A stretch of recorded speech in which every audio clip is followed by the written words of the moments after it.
Hello, hello, my dear friends, you've reached Eleanor's bar. The best place on the internet, the very best by far. She'll help improve your fitness, but there's also so much more. 'Cause here are just a few things that this channel has in store. There's bar and there's Pilates and there's belly dancing too. And many styles of yoga, so I'm sure there's one for you. Then watch her practice pianist string from right within her home. She's in such big condition, she'll outrun the metronome. Eleanor's Bar, Eleanor's Bar. They're the best place on the internet, the very best by far. It's not just the piano, but the ukulele too. The guitar and violin are even more that she can do. She does so many different things, it's hard not to lose track. I nearly didn't mention that she posts on her Substack. Eleanor's Bar, Eleanor's Bar. The best place on the internet, the very best by far. Yet controversial topics may be brought up for discussion, but try not to provoke her or she'll swear at you in Russian. And sometimes certain topics can make quite a big impression. So remember, you take part at your own risk and your discretion. Eleanor's Bar, Eleanor's Bar. The best place on the internet, the very best by far. You might even meet Anita if you're quite a loyal fan. She's got a fixed male cat, but she's so desperate for a man. We've really got it all, then you couldn't ask for more. So sit right back and watch Eleanor shave a 3 or 4. Eleanor's Bar, Eleanor's Bar. The best place on the internet, the very best by far.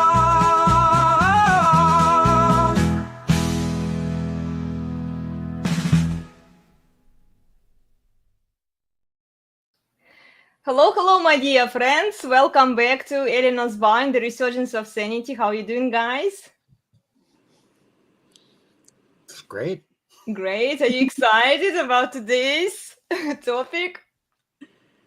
Yes, you always have exciting streams, Alana. I know, right? Well, we have a special guest today. Dr. Dani, thank you so much for joining us today. I know it's late in Australia, but we are looking forward to today's conversation with you, especially, tell us a little bit about yourself, just in case somebody doesn't know you. So I'm Australian, I'm an academic.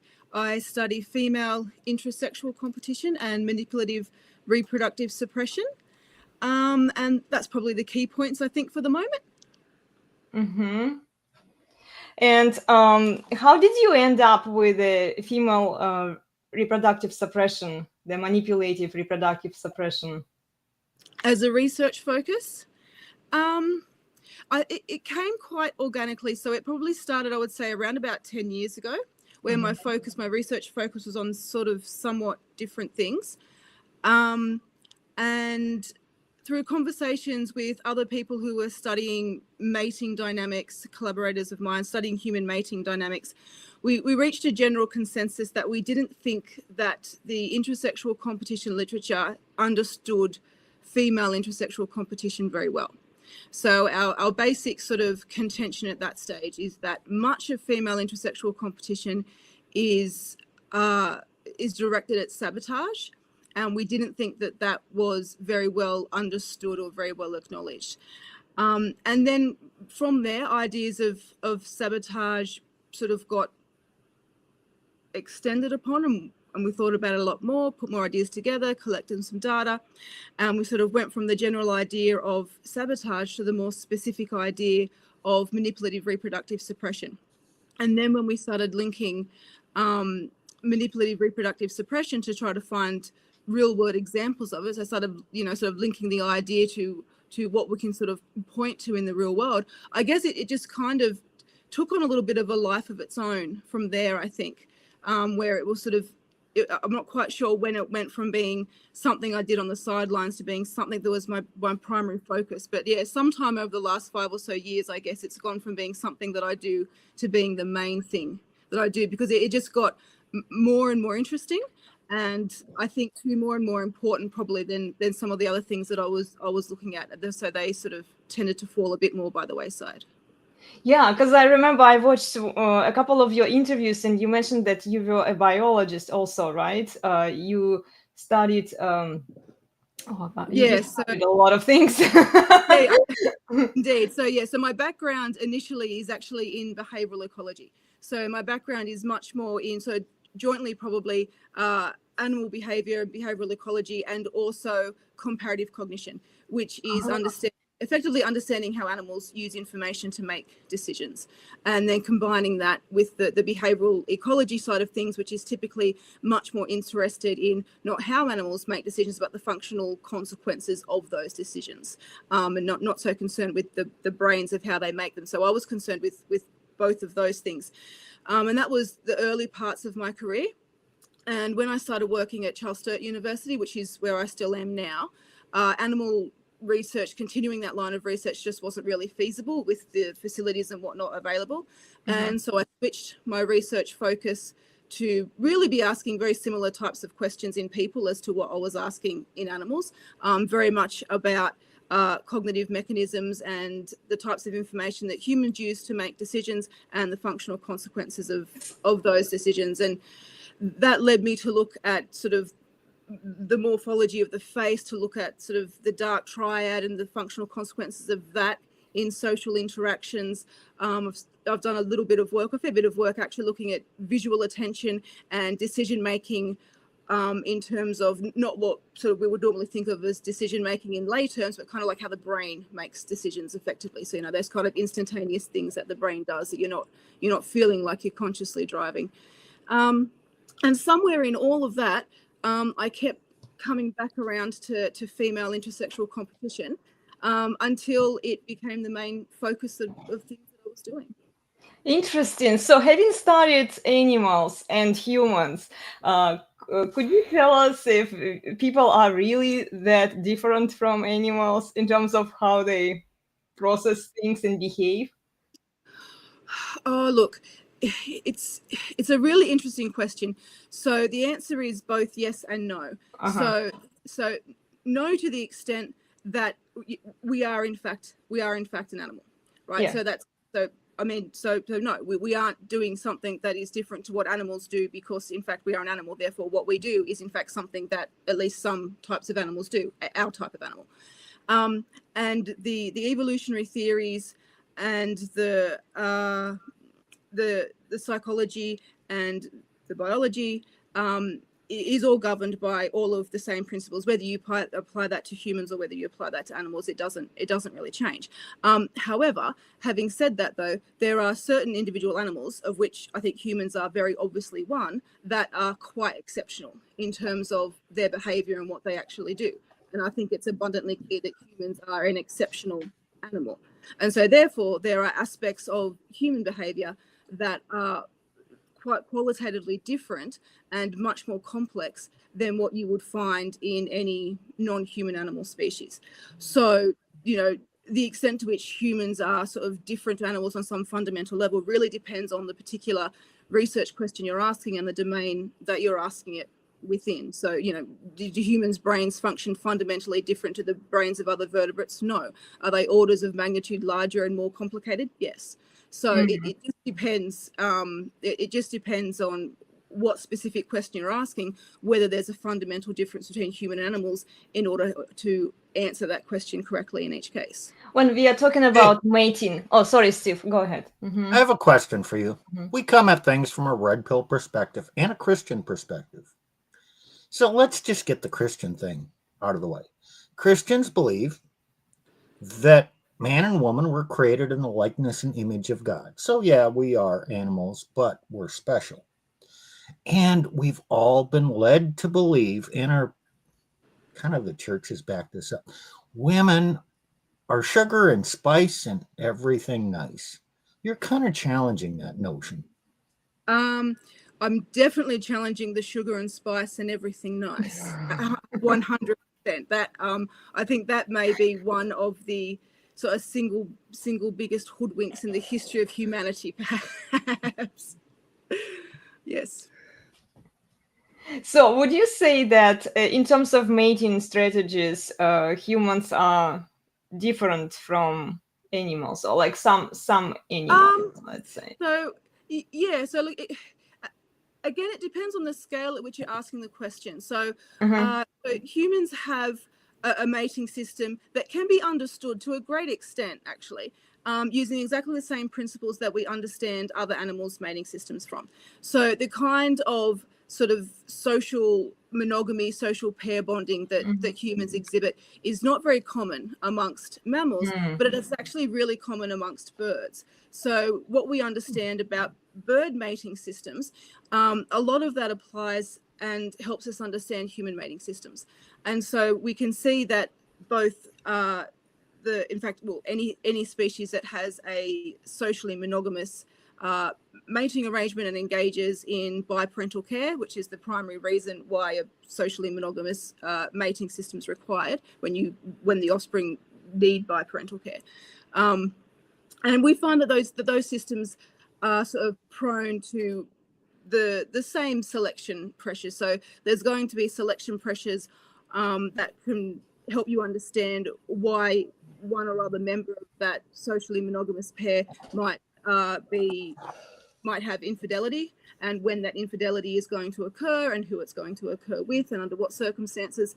And that sort of is something that bird systems and the human mating system tends to have in common, and that any mating system with social monogamy will tend to have in common. But I do recall that a very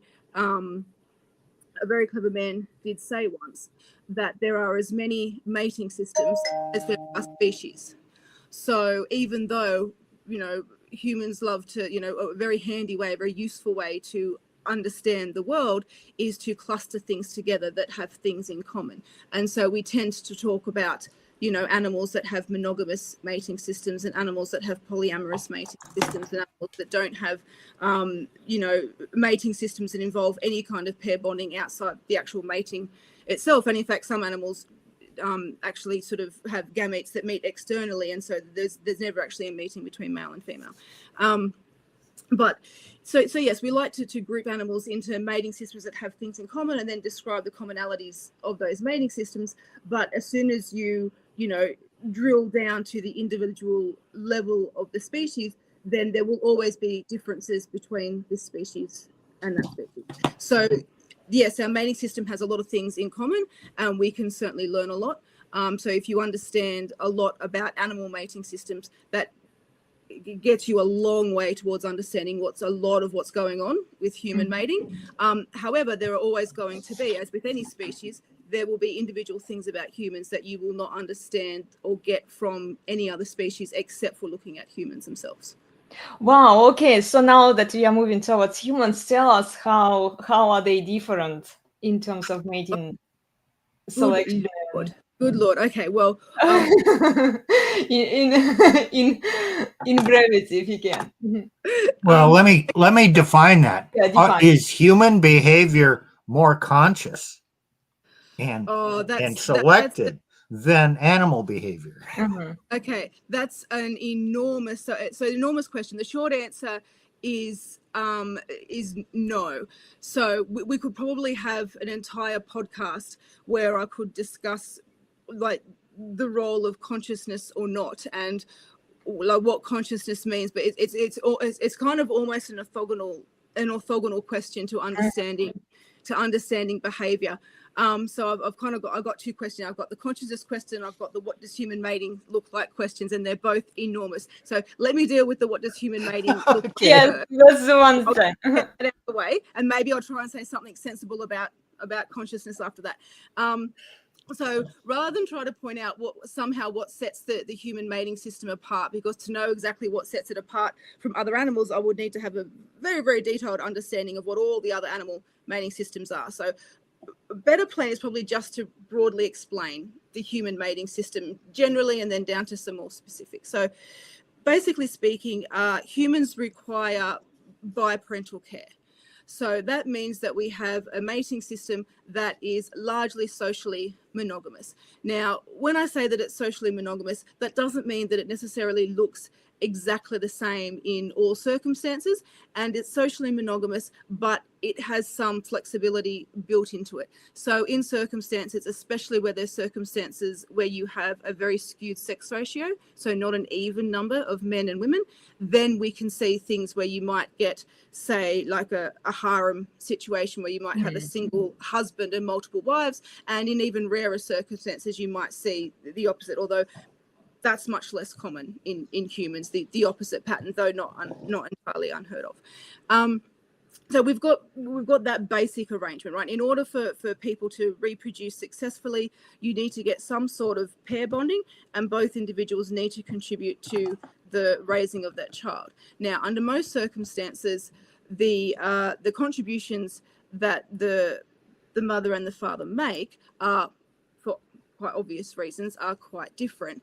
And the main contribution, or several main contributions that the father brings along, is resources and protection. And what the mother brings along is sort of direct parental care and biological care as well. So obviously there's the gestation and the breastfeeding and things like that very early on. So we've got that biological care, and then we've got continued behavioural care. And in fact, both parents contribute substantially to sort of continued behavioural care as the child gets older. But based largely on those initial contributions, at least, they set some criteria for sex differences in partner preferences. So both sexes want partners who will make good parents. So women want men who are capable, who are competent, who either have resources or have the capacity to accrue resources, and who are also likely to be good protectors, but also not overly sort of violent or aggressive, because that could then bleed into violence and aggression toward her and the children, which would be bad. And what women, so that's what women are interested. And then what men are interested in women is someone who will make a good mother. So this obviously has biological characteristics. So youth is very important. Attractiveness is very important. It's important to women as well. It's less so than it is to men. It's not that looks aren't important to women, but specifically attractiveness is not as important to women as it is to men. And the reason why attractiveness is very important is because in women, the things that make a woman attractive are typically things that are associated with youth and health and fertility. And they're the three things that maximize a woman's sort of potential to bear and raise healthy children. So wait a second. Attractiveness is important when we are talking about men or women? So attractiveness is very important to men in choosing a female partner. In women choosing a male partner, what he looks like is important, but not necessarily because she wants him to look as attractive as possible, but it's more so because women are making judgments about effectively what you might sort of call the level of masculinity. So they'll be choosing a man who will be more masculine or less masculine.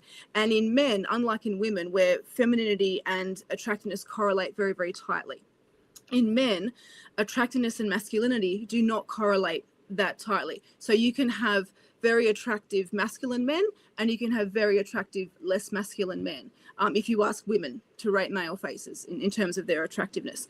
So women make choices for male partners, but it's not as driven by attractiveness as it is for men, but certainly it is driven though by how masculine those male faces are. But then the preferences of individual women are not necessarily the same. You don't have all women wanting the most masculine men. Exactly. So those preferences, do the preferences of a woman vary between, let's say, a woman of average intelligence versus a woman of borderline, outlying high intelligence? So mate preferences for both men and women vary with most everything, including intelligence.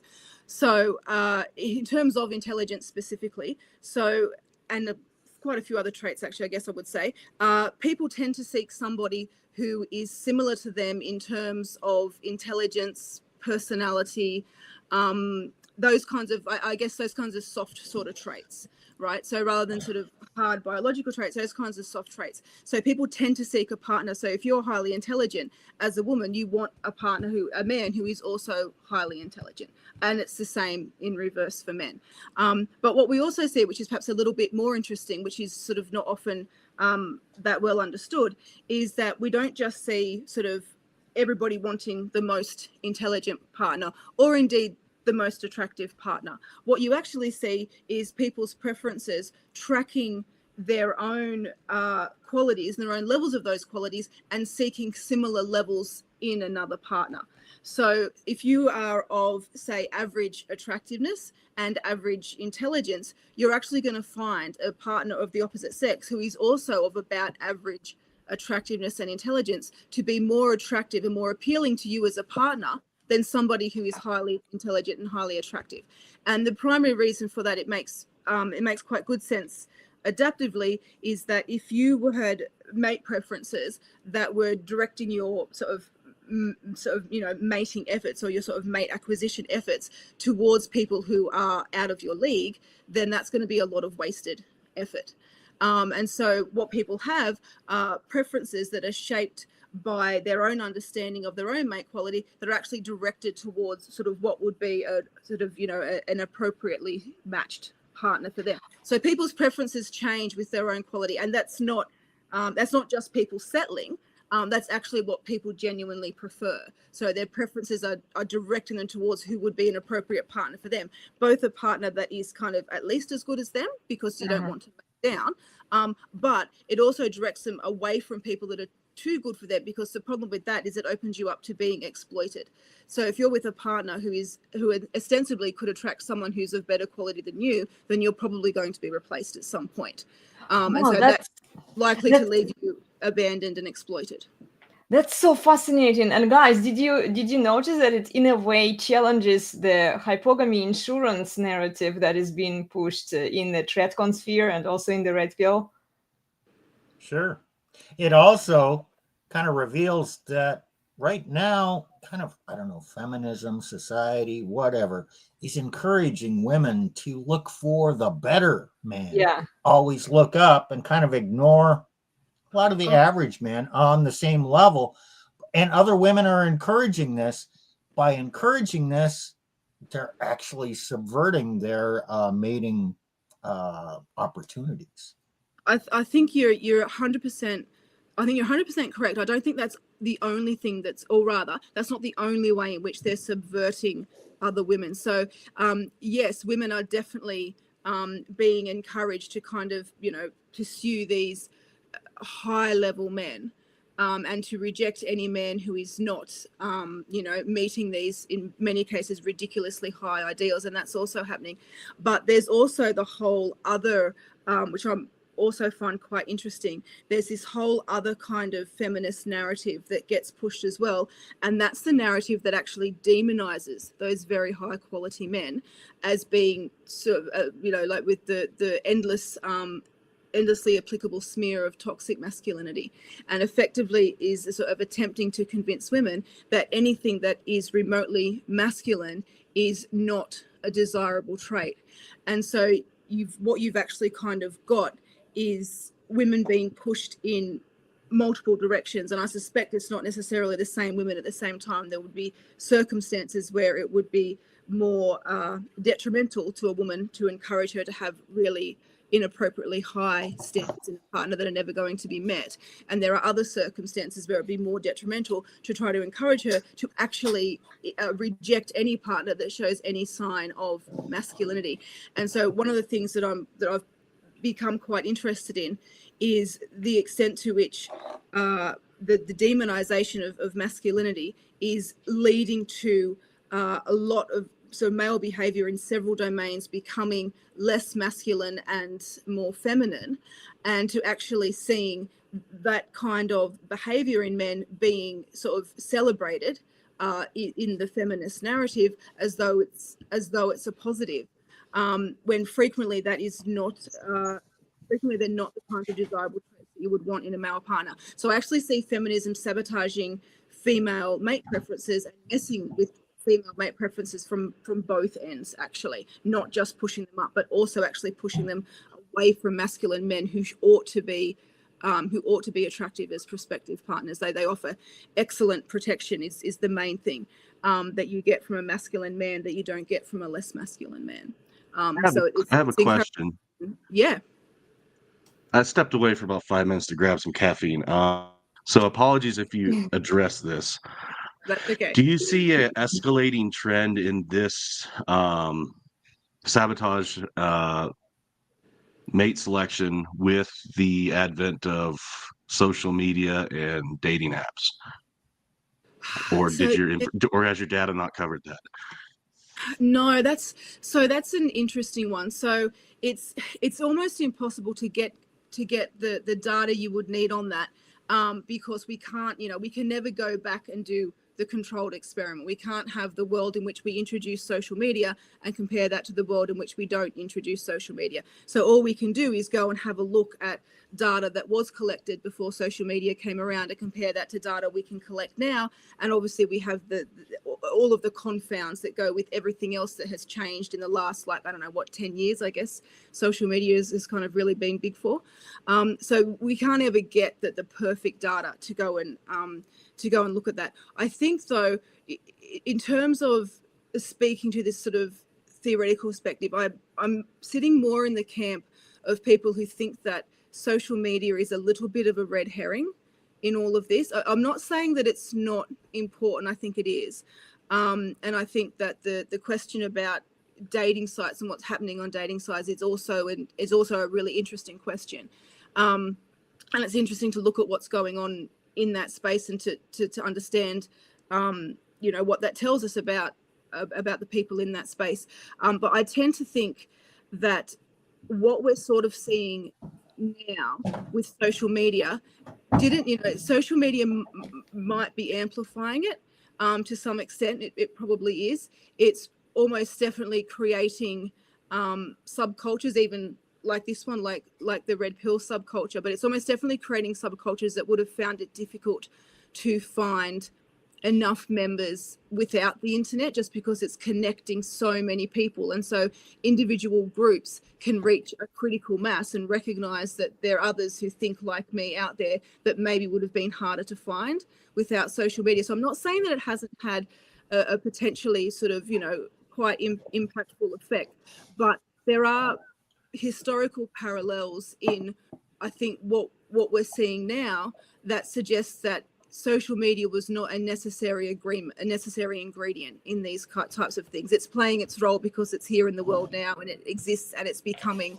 one of the primary modes, if not the primary mode now, by which people communicate. So obviously it's playing a central role, but it's not as though people wouldn't have been communicating at all in the absence of social media. So I think a lot of this was already happening and would have happened anyway. And it, we'll never get the data to give us the hard answer to the question of exactly what would be different about the world if it didn't have social media. But I am more in the camp of people who think that attributing everything to social media just because social media is now the thing in the world. I am a little bit much more in the camp of people who think that's a little bit of a red herring than I am on the side of people who think that social media is both the sort of the explanation and the reason for everything. I'm much more in the other camp, I think.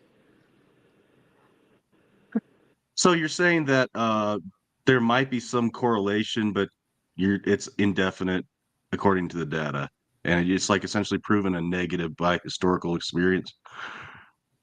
Yeah, I mean, maybe proving a negative is a little bit too strong a word, but I think a lot of the sort of social phenomena that people are wanting to attribute to social media, I think, number one, have other explanations, and number two, have examples from times and places where you couldn't attribute it to social media. So yes, obviously social media, I mean, that's what we're doing right now. Social media is now kind of, perhaps, like I said, the way by which people communicate. And so all of our communication is now sort of sitting in a box that it hasn't been in before. It's previously sat in a different box, in several different boxes, and now it's in this one.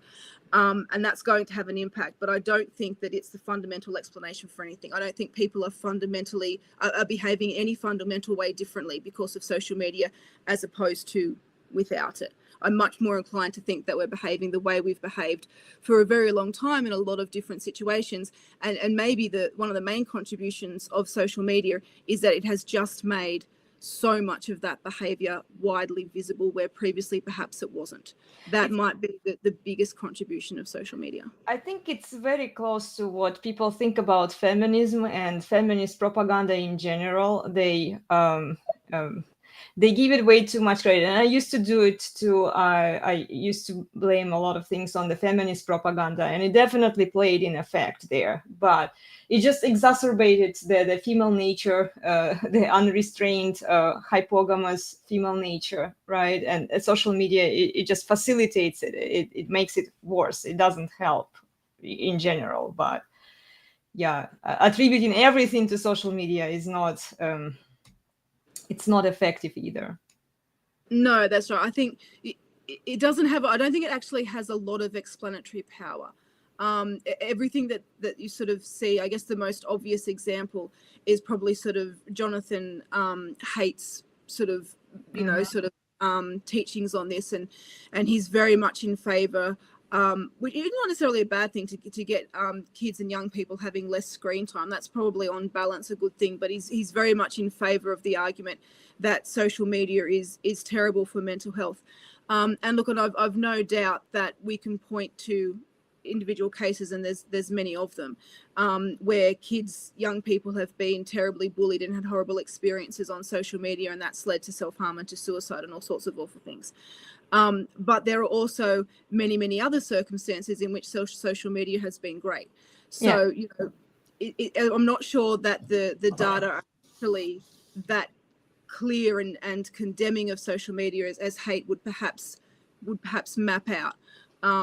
And yeah, sort of just saying, oh, look, it's all just because of social media and these screens, and you get the kids off it and the problem will be solved. I'm not inclined to think that that's likely to be the outcome. I mean, less screen time is probably good. I would generally be in favor of that.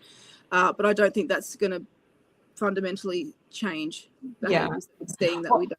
What would you say about women spending a lot of time on social media and in a way kind of prioritizing clout and the external validation? This is the main problem that I see with women, especially mothers, when they're being venerated for, it's been a trend now, like tretcons and tred wives, traditional wives. They are basically using their kids, using their families to build their own brands on social media instead of actually spending the quality time with their kids. So their priorities are kind of all messed up. And so I don't think there's anything. I don't think there's anything special about social media on that. And so this is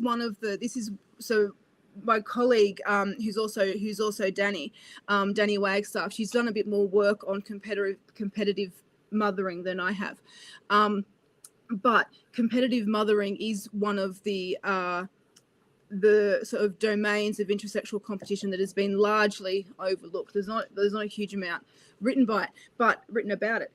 However, I think that what you're describing there with these women on social media, and whether it's women who are using their families to present this perfect life, or whether it's women who are spending like ridiculous amounts of money on cosmetics and then making videos of themselves using those cosmetics. And I know that example is probably not an ideal one, because in many cases those women are being paid to do that by the cosmetics company. It's not necessarily an organic behavior. However, I think most of what you see on social media is actually the same behavior that you see in the real world, except obviously it's now much more visible. And what these women are doing is a mode of intersexual competition. So what the mothers are doing when they're presenting these sort of ideal, unattainable sort of views of, oh, look, this is my life, isn't it wonderful? What they're doing is they're causing other mothers to attempt to try and create that same type of life. But as you say, in order to try and actually create that same type of life, because it's so unreasonable and unrealistic, it requires sacrifices. And if you actually make those sacrifices to create that life, that's not actually what's in the best interests of your children. So it's kind of like a similar thing to, I guess, kind of like one one example I like to compare it to, because it's outside of social media, but I think it's an exact parallel thing. So the influencers of today on social media that are trying to get women to sacrifice themselves for these sort of idealistic, lives that they're seeing all over social media and thinking they're attainable and think they should aim for them.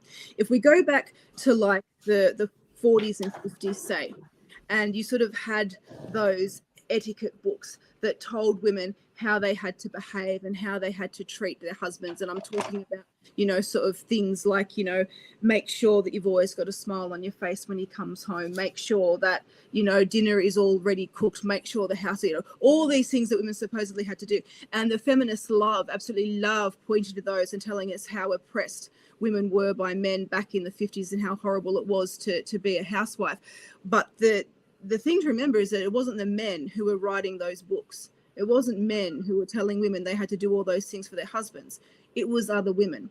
Those books are just the influences of the 50s. They were creating an ideal view of a marriage that was actually neither attainable nor ideal. If you're a wife who, no matter what mood you're in and no matter what's been happening on the day, your husband's coming home and you're just always smiling and pretending everything's fine, then you don't have good communication in your marriage. You're not actually sharing and supporting each other. So what those books were doing back then is much the same as what many influencers and indeed many feminist influencers are doing now, which is encouraging women to behave in ways in their relationships that are actually bad for their relationships and their families, not good. Which is kind of what we meant by much of female intersexual competition really just being sabotage, and most people seeming to miss that. Much of what women do is actually about trying to get other women to do things that would be bad for them rather than good for them. And when I say bad for them, good for them, what I actually mean is bad for their reproductive success. Reproductive suppression. Yeah, that's the unit. That's the unit of currency that evolution cares about, right? Doesn't care about any of the others, doesn't care whether you're happy, doesn't care whether you're wealthy, doesn't care whether you die with millions. What it cares about is reproductive success. So when I say bad for other women, what I mean is bad for reproductive output, which typically means bad for healthy relationships, bad for families, bad for seeking appropriate partners, and all those types of things. This sounds like very calculated behavior. And a lot of people push back on this theory because, that would mean they're actually plotting to do this, and there's a great manipulative evil mind behind it. Basically, it's consciously decided. But is this conscious behavior or unconscious behavior for women to, basically, is the manipulative reproductive suppression, is it a conscious thing or an unconscious thing? Okay, so now we're back at the consciousness question. Now I can probably give it. Yeah, no, you did. You got me back to it. Well done, because I did forget.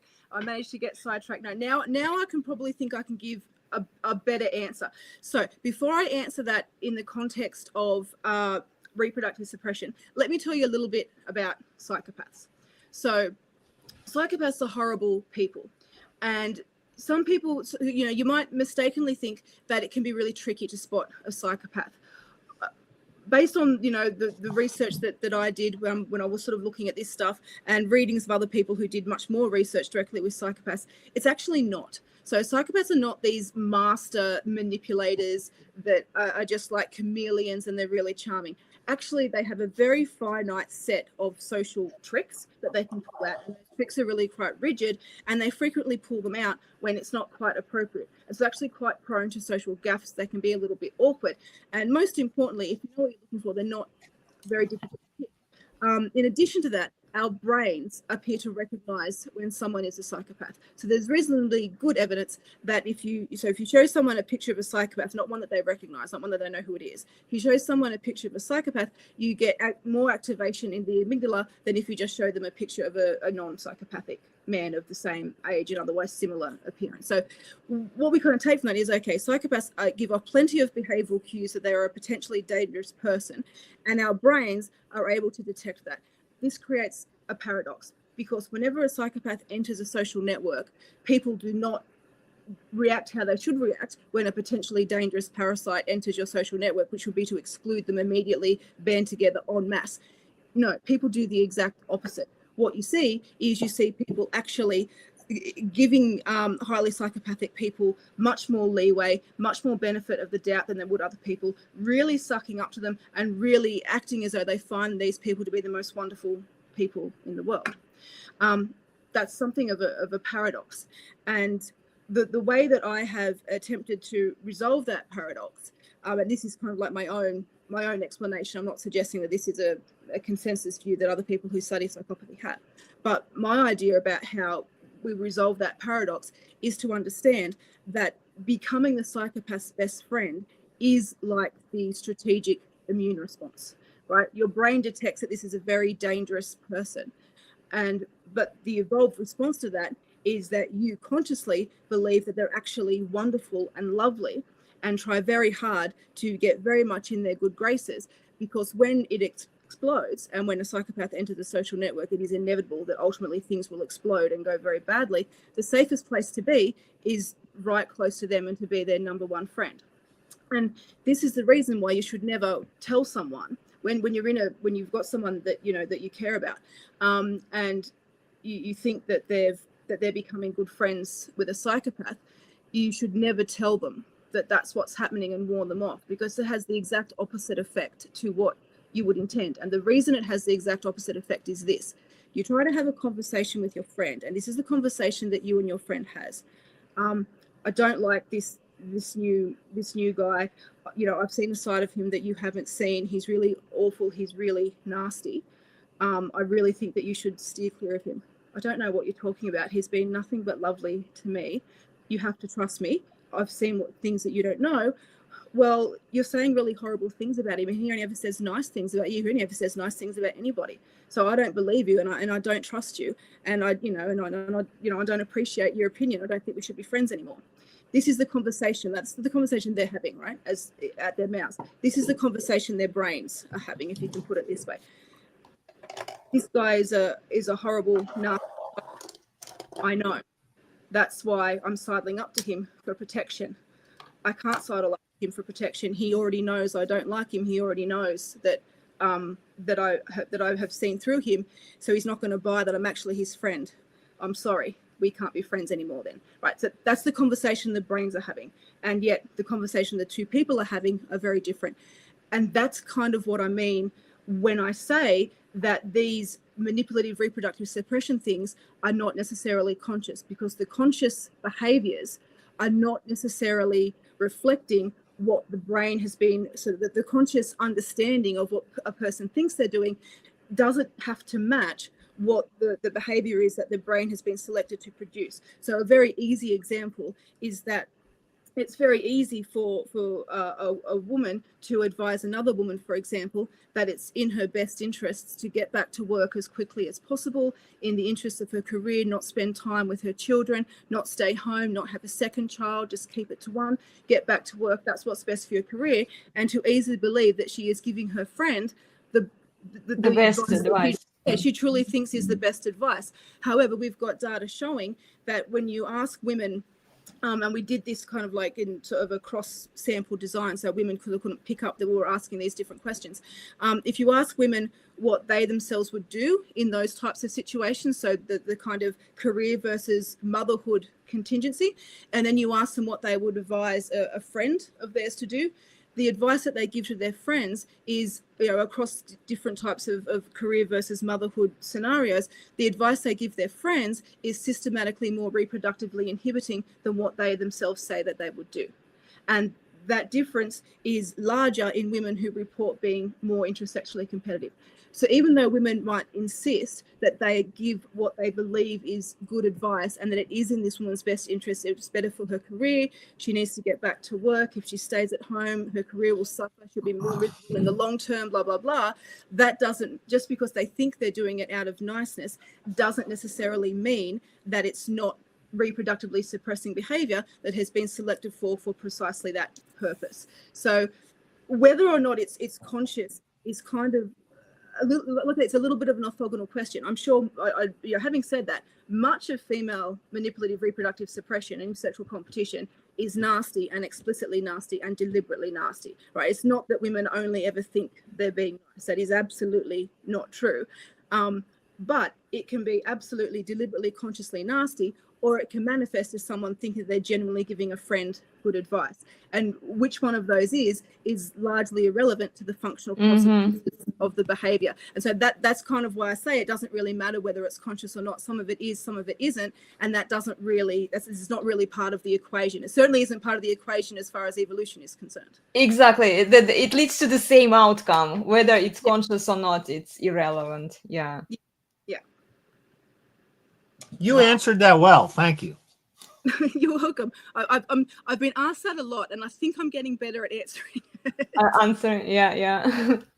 Yeah. So women do it to themselves, right? They suppress the reproductive function of other women, whether directly or indirectly, and also by promoting this idyllic lifestyle. Like I see the tradwives especially are pushing, like by posting these family pictures, or look at me, I'm this great wife. All of this is a role play. We call it LARP in Red Pill, live action role playing. Even in that case, aren't they suppressing the reproductiveness of other women? Yeah, so it's a really good question, because there is this inevitable tension between attempting to manipulate the behavior of others, and in so doing, in order to impose a cost on others, and in so doing having to at least wear a little bit of that cost yourself. So if you're trying to manipulate the behavior of others by engaging in that behavior yourself, modeling that behavior, or at least pretending to. I mean, let's not forget that these trad wives, or indeed any influencer that's creating this life on social media, it's not their real life, right? It's not. It's something that they're creating. And so they're engaging in those behaviors to some extent, but we don't actually know by how much, right? That's their fantasy world that we're all looking at. We probably don't actually know very much about what they're actually doing in their real life, right? Because that's not what makes the cameras, especially if it doesn't fit the narrative. So it's hard to know. But there is this inevitable tension between modeling a behavior that is costly in the hope that other people will do it and that it will cost them more than it costs you, and modeling a behavior that is costly but actually end up imposing more costs on yourself than you do on other people, and effectively getting that balance wrong. And so that's what we see in a lot of this, a lot of the feminist narratives, which are explicitly, like, it doesn't really apply that well to the trad wives, because the narratives that they're trying to sell are more of the pronatal narratives, but they're just trying to sell them in a way that is unattainable, right? Yeah. But if you look at the more antenatal narratives, the people trying to sell those are frequently embodying them to some extent, perhaps, but they're clearly trying to look like they're embodying them more than they actually are, right? So they're trying to influence other people without wearing too much of a cost on themselves. And so this is that's the kind of endless tension, I guess, and that's sort of the game. And when you're in a state of the population that we're in now, where birth rates are declining, that means that there are fewer and fewer women having children, which means in this game of intersexual competition, there are many more losers than there are winners. And the winners are having to have fewer children than previously in order to win. So what you sort of see is even the winners suppressing their own reproductive success to some extent in order to model that behavior and to try to get other women to do it, in the hope that other women will suppress their own totally. So, like, one classic example, I guess, that sort of springs to mind because it's quite extreme, is the trend of, and I can't remember the statistics. I looked these up a little while ago because I did a study on it, but I forget the statistics now. But I'm sure statistics guy will go and get them for us. But the number of women that are going and getting their fallopian tubes removed.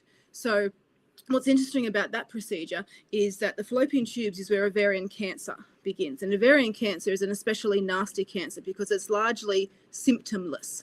until it becomes sort of sufficiently advanced that it's very, very hard to treat. So it's an especially nasty one.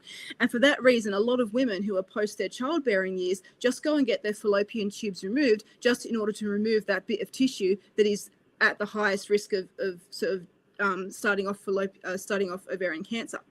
However, looking at the statistics of these women who go and get their fallopian tubes removed, there was something like, I think it was maybe as many as 30% of the women who had had this procedure had subsequently made inquiries about whether it was possible to reverse the procedure.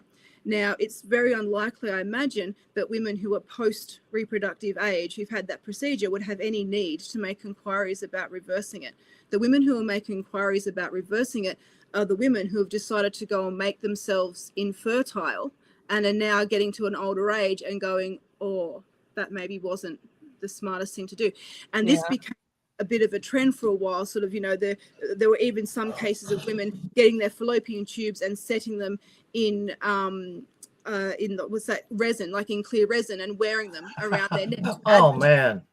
Yeah, to advertise that they had gone. And so what you're sort of seeing is the feminist narrative pushing the notion that not having children is how you be free, and that having a child will ruin your life, and encouraging women to become empowered by effectively just making themselves infertile for absolutely no reason. Like, in a world where there is such widespread and readily available and highly effective contraceptions, and also, for the most part, very readily available abortion, even should it come to that, it is just, from a pure, like, logical perspective, it is madness for any woman to think that the most appropriate way for her to control her, you know, her reproductive status and her fertility status at that point in time in her early 20s is to go and make herself permanently infertile. It's just simply an illogical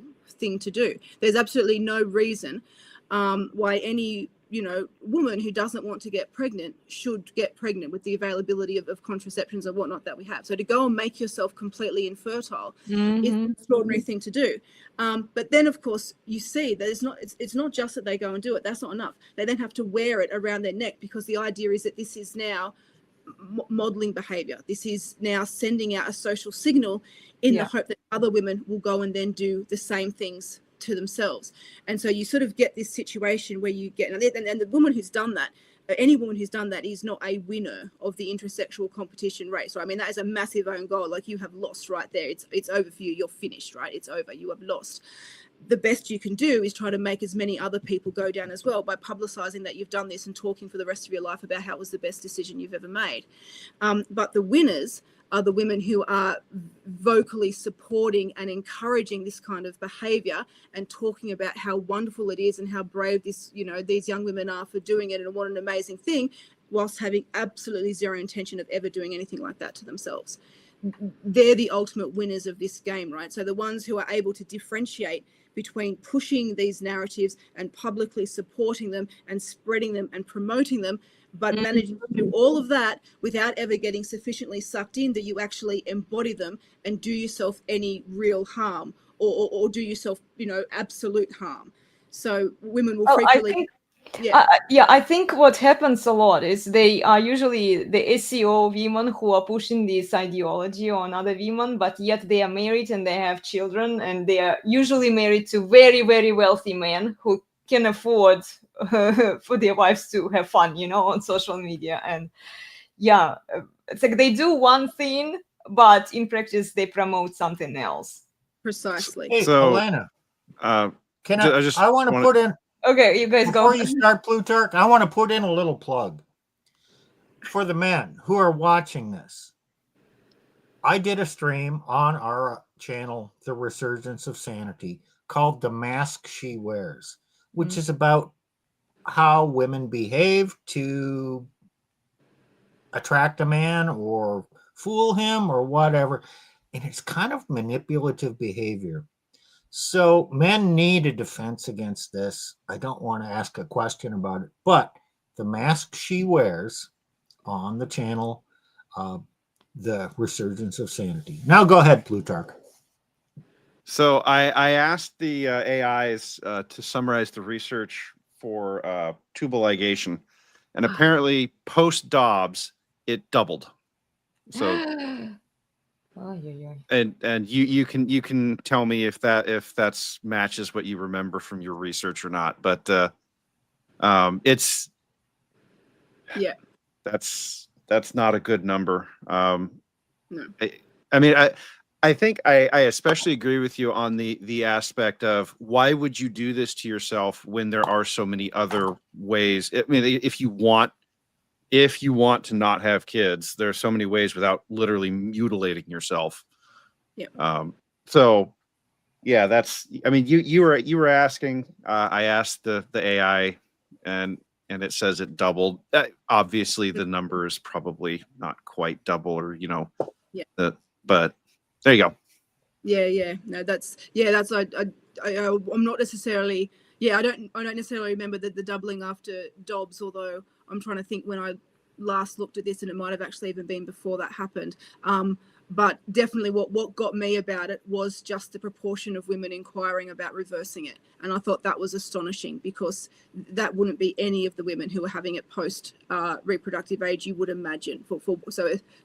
And you would imagine as well that many of the women who had it for effectively contraceptive, not all of those would be seeking, to necessarily, be inquiring about having it reversed. So the ones who were inquiring about having it reversed would not have even been like the total number of women using it for contraception. It would have been some subset of those. So whatever percentage it was, like I can't quite remember, but whatever percentage it was, obviously the number of women using it for contraceptive would be some number more than that. We don't know how much more, but some number more than that.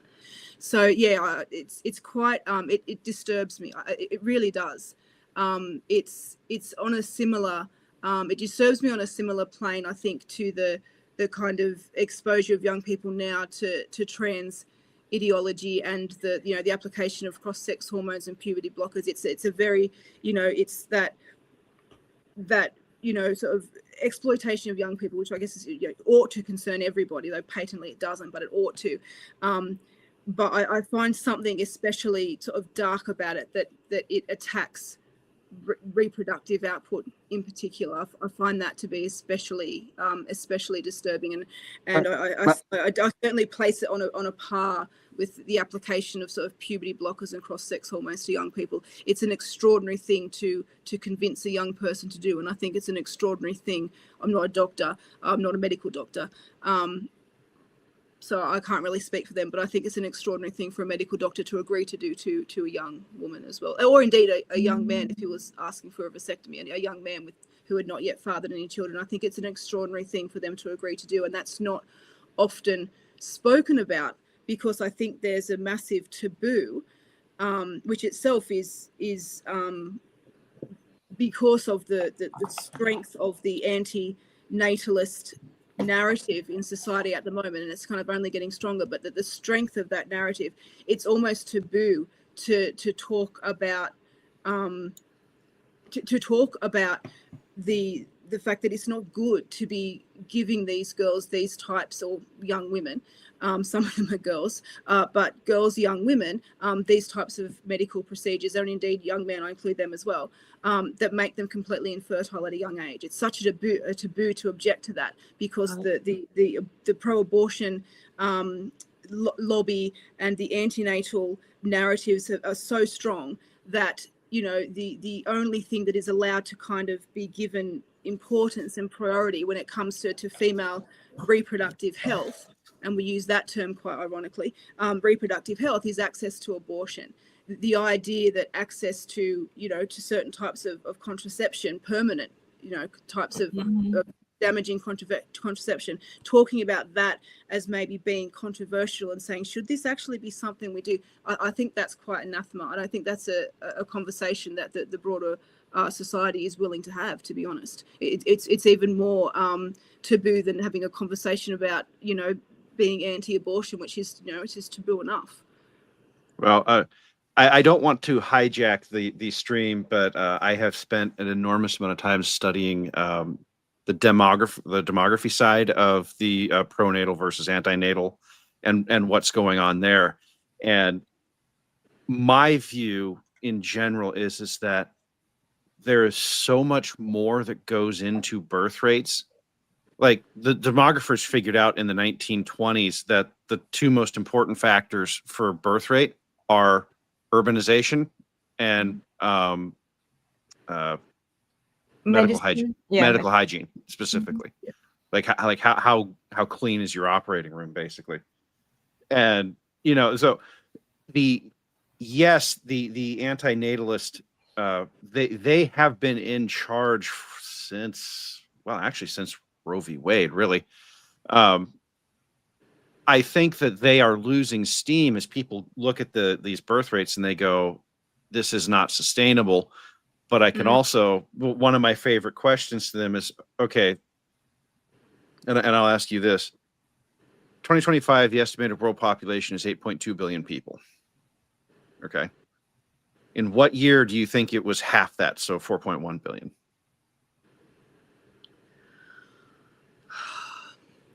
Probably, I don't know, maybe, trying to think. Okay, let's say 2005. Most people pick 2005. It's actually 1975. Oh, wow. That's a long time. That's a lot longer ago than I would have thought.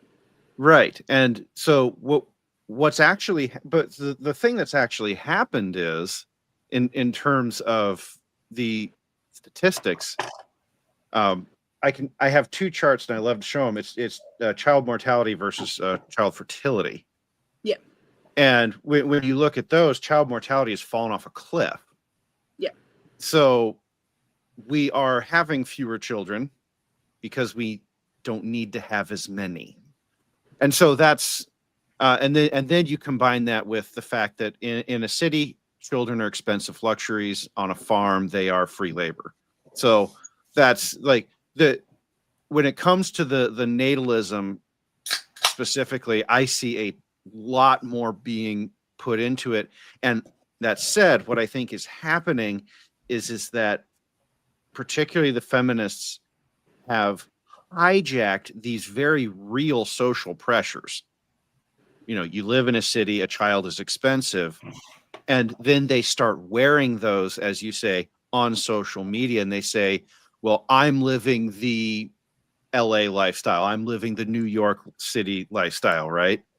And then that becomes this reinforcement mechanism of, well, if I want to live the city lifestyle, I can't have kids because living in the city is expensive. And they're not wrong. It is expensive, but that becomes the lifestyle that they choose to live.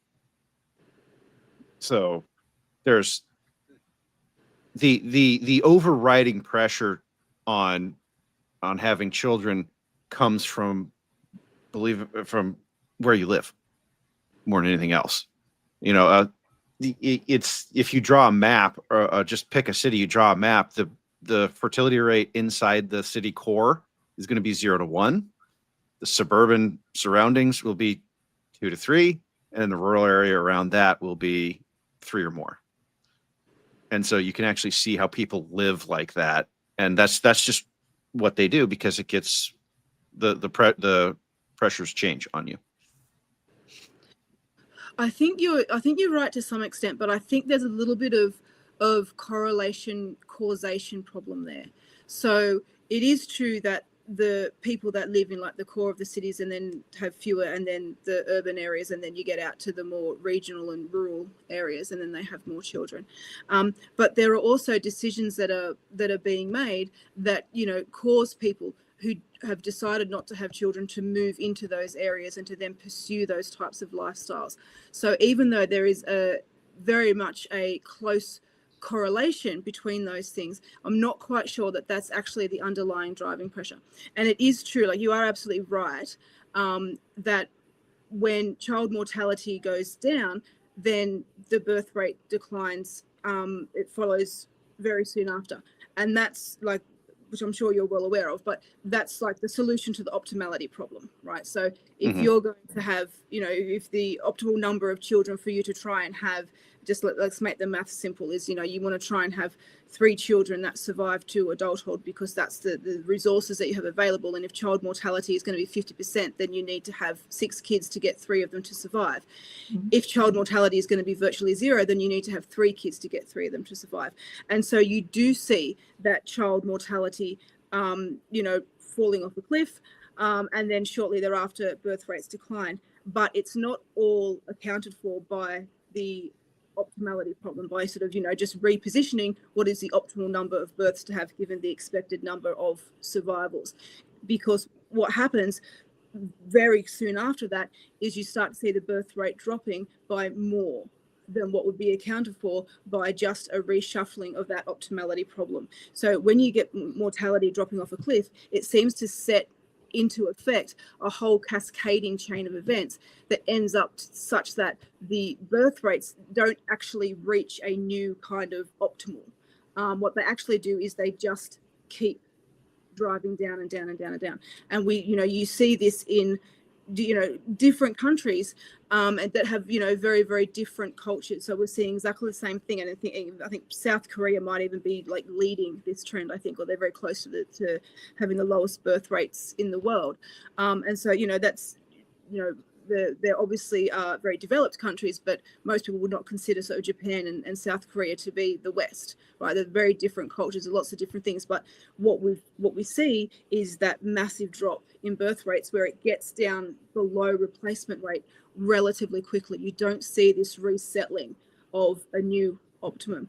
And I think that, lots of people, they make decisions about where they want to live and where they want to move to as a function of the life they've decided to have, not necessarily that they find themselves living in a particular place and then that dictates the number of children they have. I also, and you might be able to correct me if I'm wrong because you're the data guy, but I also think that the as far as I know, that the data on sort of lack of wealth and things and that contributing to people not having children, it contributes to people having children later, but I don't think it has much explanatory power to people actually having fewer children. It makes people delay having children, but given that people are not having like numbers of children now, that mean that if you start earlier or later, if you start later, you necessarily have less than people who start earlier because people are not having very many. I'm not sure that much difference in the overall number of children people have by the time they're done is actually accounted for by the wealth available to them. So I'm not quite sure that it's necessarily as simple as saying that, in places where money is tight, children are an expensive luxury and on farms they're free labor. I'm not sure that it's a correct description of what's happening in those places, but I'm not sure it's the right causality. Well, it's so that is more of a shorthand. It actually comes from a couple of demographers who studied this because they're just looking at the maps, going, well, the farms have lots of kids and the cities don't, and so here's what the data actually shows about economics. It is non-correlated at all, and we know this. So Hungary, the country, has probably the most expansive pronatal economic program in the world. It's something like $250,000 per child over the life of the child, and that doesn't include state-funded things like school. Their birth rate this year is 1.4. Yeah, it's not working. Right, it's not working. Whereas you get countries. Right. Yeah. And then you get countries like in Africa that have explosive birth rates and they are economically destitute. The interesting thing, you brought up South Korea. They do have the lowest birth rate in the world. They also have the highest urbanization rate in the world, with Japan very closely following them. So what I was more trying to get at is that there appears to be some sort of pressure, and I don't think there's any work been done to try and figure out what that pressure is beyond saying you live in a city, it's hard to have kids in a city. Because I'll put it this way, I haven't seen any work in my research done to try and figure out what the actual pressure there is, because people just kind of look at it and go, they say, well, people don't have kids in cities. And that's And there's an interesting sort of confirmation in the fertility rate data on this. Sorry, guys, I know I'm hijacking here a little bit, but this is that's interesting. Yeah. this is the thing that I've been studying a lot lately. There's an interesting bump in the fertility rates around the world after World War II. Yeah. But the interesting thing about World War II is that we leveled 2/3 of the world's cities to do it, to win it. Mm-hmm. We leveled all of Japan, we leveled all of China, we leveled all of Europe, and most of the rest of the country or the world doesn't have cities. So the United States was basically it. And then you see this bump, and then it immediately falls off after we rebuild the world. So there's very definitely something going on. What you were talking about is actually, you know, where it comes down and it doesn't seem to find a new equilibrium, right? Yeah. My guess is that there is something, and this is why I say, you know, the research hasn't been done. There is something about the way that cities operate that acts as an antinatal force. And I don't know what that is, but there appears to be something in there where people just in the city, maybe there's just too many things available close by, or it's too difficult to meet people. You know, in the red pill, we often mock there was this video going around of a dating, it was like a dating mixer, and it was just women. Right. And so, right. Yeah. And so there is something going on where people are choosing not to have children. And right now, my big thing is everyone on the pronatal side is trying to make this about economics. Yeah, and it's not. And it's not, and no one's really sat down and tried to figure out what it actually is. So I've started saying, okay, fine. What birth rate do you want? 4? Okay, great. Give me control of the world's nuclear arsenals. I'll level all the cities, and you can have your birth rate of 4 next year. Okay, because that's the level of argument that's being. I don't actually think that's a good idea. I'm just saying that's the level of discourse that we're dealing with here, and so. I actually do like that you're trying to dig into, you know, what Reasons is why, actually suppressing them. And I'm maybe it's and the other thing we talk about in the red pill, the Sex in the City phenomenon, right? Mm-hmm. Like there is some sort of social pressure living in the city that and maybe it's what you're talking about where women come in and they say, well, I don't want these other women to have kids because I'm looking for the best guy who can take care of me in this very expensive, very, very unsafe environment. Cities are not safe places. Exactly. And so all these women are out here competing for what is going to be a vanishingly small number of men that can survive a city environment.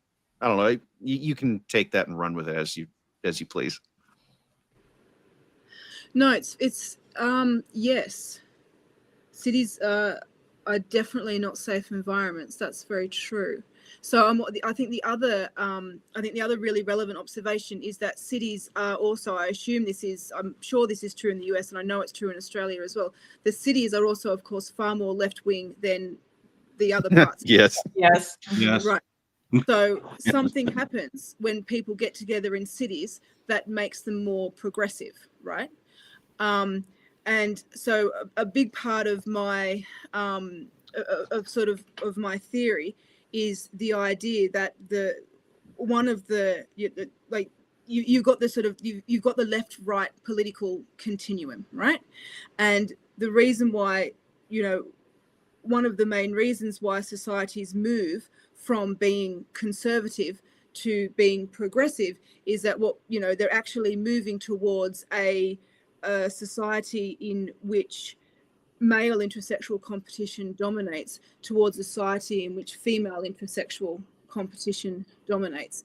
And so, which is why you sort of tend to get what societies refer to as progress are always things that move you more towards the left. So it's always seen as progress when there's greater access to abortion. It's just implicitly seen as progress. It's not seen as regress. When you get more vulgarity, so more levels of casual sex, more public displays of not necessarily actual sex, although at some pride marches now you can see that, but more just public displays of sexualization and things like that. So you get this increase in vulgarity, and that's always called progress.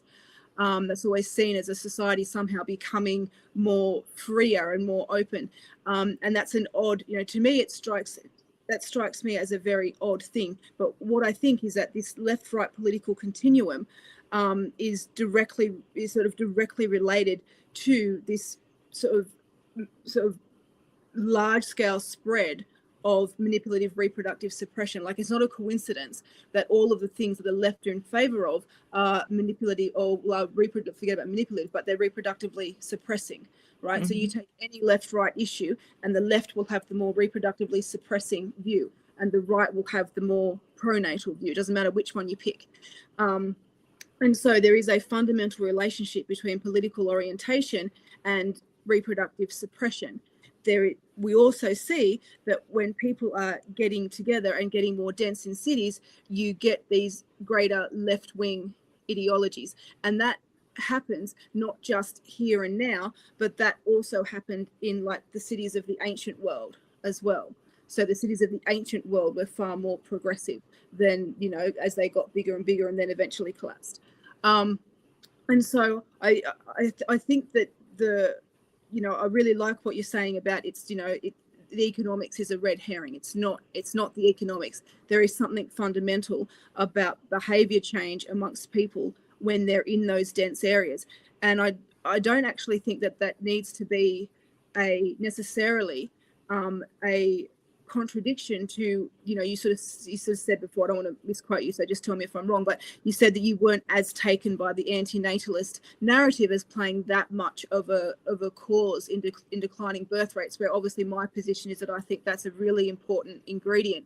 But I don't think that the behavior changes that we see in cities contributing really strongly to these declining birth rates are necessarily inconsistent with suggesting that the antinatalist narrative is playing a really important role, because the antinatalist narrative and the left-wing perspectives are also far more predominant in cities than they are in country areas. So when you get people living more densely, one of the things that happens for whatever reason is that it gets more progressive, and more progressive just means more antinatal, right? The more progressive a society is, the more adverse it is to natalism, right? We live in a society now that is almost is so adverse is not even the word I'm looking for. There's a stronger word, it escapes me now, but it's so like resistant to reproduction. It's just hostile. It's a society that is hostile to reproduction, the one that we live in at the moment, and only getting more so.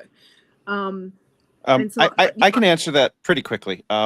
My view is that, so as far as antinatalism, I think that it's a feedback loop with the pressure of cities. So there is a pressure in the city that causes people to not want to have kids, and then they need to virtue signal that they're not having kids, they're living the lifestyle, and so they put that out, and then that feeds back into whatever the pressure there is. So I think it's there, but the reason I say that I don't think that antinatalism itself is the driver is because it's cross-cultural. Mm-hmm. So it isn't just a Western feminist narrative. You see this in Eastern cultures pop up. I think there's almost call it a biological pressure of, because you mentioned something very key. In cities, you live very close together, right? Yeah. And so it's possible that there is a more fundamental biological pressure that's going on. And then we use antinatalism to justify that, our reaction to that pressure, because we don't actually understand what's going on. Does that make sense? I think the problem with that explanation, though, is that unless you're positing that this is not actually, that this situation doesn't have an evolutionary explanation, then maybe it does. But the problem with that mechanism from an evolutionary explanation is that if it is the case that living in cities or living in those high densities is just inevitably going to impede reproduction, and there is no there's no kind of manipulative reproductive suppression that are tactics that are being selected for blah blah blah, then the problem is that there should be tremendous selection pressure on people to move out of cities, right? It's cheaper to live out of cities. There's much more space. It's much easier to move away from a city than it is to move into one in terms of finances and resources, right? You have some sort of shitty property in the city, you sell it and you go buy a mansion out in the country, right? So there are very few pressures stopping people from doing that. And if indeed it's the case that this high density living in cities just inevitably, simply because of density cues, which happens in a lot of animals, right? Density cues inhibit reproduction. That's like a pretty well-known phenomenon. If that's kind of effectively what's happening, there should be tremendous pressure on people, and selection pressure, such that individuals would be expected to respond to that by getting out. And that's not what's happening. People are not responding to it by getting out. Is it though? And not having children. Okay, I want to push back a little bit here, because I'm thinking about countries like South Korea and Japan, which are highly densified and cannot expand, versus countries like Australia and the United States, where there is large tracts of rural land that you can move out to. The density queuing, that's a good term for it, I like it, I'm going to steal it, is much less prevalent in the United States versus something like Europe, which sits in between the two. So you see this progression of, the United States, lots of land, we kind of just expand, and the density queuing is not as high, versus and then you go to Europe, where the density is higher and the birth rates are lower, and then you go to East Asia, where the density is even higher and the birth rates are even lower. Yeah, I think that's what I'm trying to say is that there appears to be something more than just an economic pressure going on here of saying, oh, well, I could just move out and go live in a cheap and yes, again, these are complex multivariate problems, to use an engineering term. Well, it's also, I think people are concerned maybe to some extent about the quality of kids versus the quantity of kids. What can you give to your kids? The cities have more amenities, right? They have better infrastructure, let's say, than the rural area. So yeah, you can have like 8, maybe 10 kids in the rural area, but then how will these kids end up, I think that's part of it. Cities have also got more crime and more drugs. So I think it's a bit harder from that perspective to mount those arguments. But I think that the reason why I'm sort of a little bit less taken by the idea that, I agree with you that it's not economic, but the idea that there's a fundamental a fundamental biological thing happening within the cities is that if that were the case, there just would be very strong selection pressure as long as there's room for people to then get out of that scenario. Right now, you could be right that in places like Korea and Japan, it's not necessarily possible, but we're seeing birth rates well below replacement in places like the US and Australia, where it's very, very easy. There's absolutely no space pressure in Australia. And yet we're seeing birth rates below replacement. Once a birth rate gets below replacement, a population is declining. And the other thing that I've only seen stats on this in one place, so I don't know how reliable they are, or rather how widespread they are, applicable to more than one place. But the other thing that seems to be it's really well known that you get this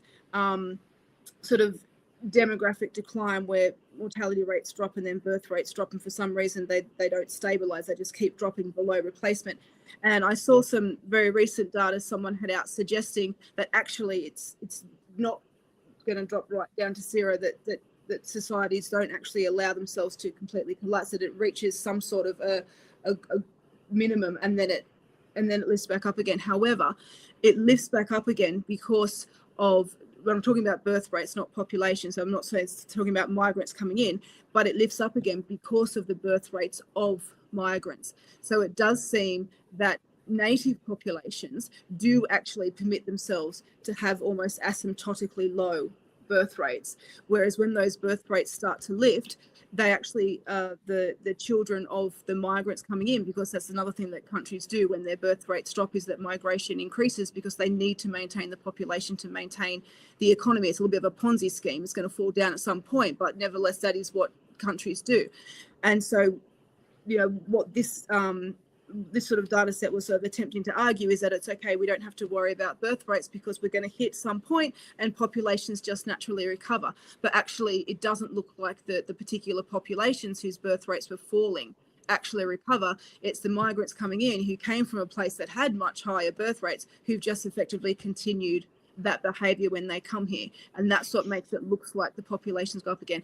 But I don't believe that was necessarily like data from many countries suggesting this was a widespread phenomenon. I think this was like just an individual example of a particular case study. So, I've seen the data you're talking about. Oh boy, that's a tough question, because and I was actually involved in this.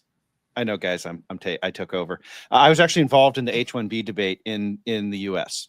Pretty heavily. I work in software, of course. That's kind of a bugbear over here. What is happening is, yes, the migrants come in, and yes, they have children.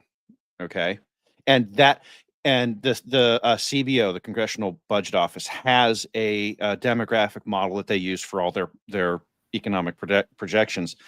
There was actually a major economic data point that came out about 2 weeks ago where they had to basically admit that the birth rate was not as high as they projected, and therefore the birth death model they were using for jobs was wrong, and they deleted 1 million jobs out of the economy. Just boom.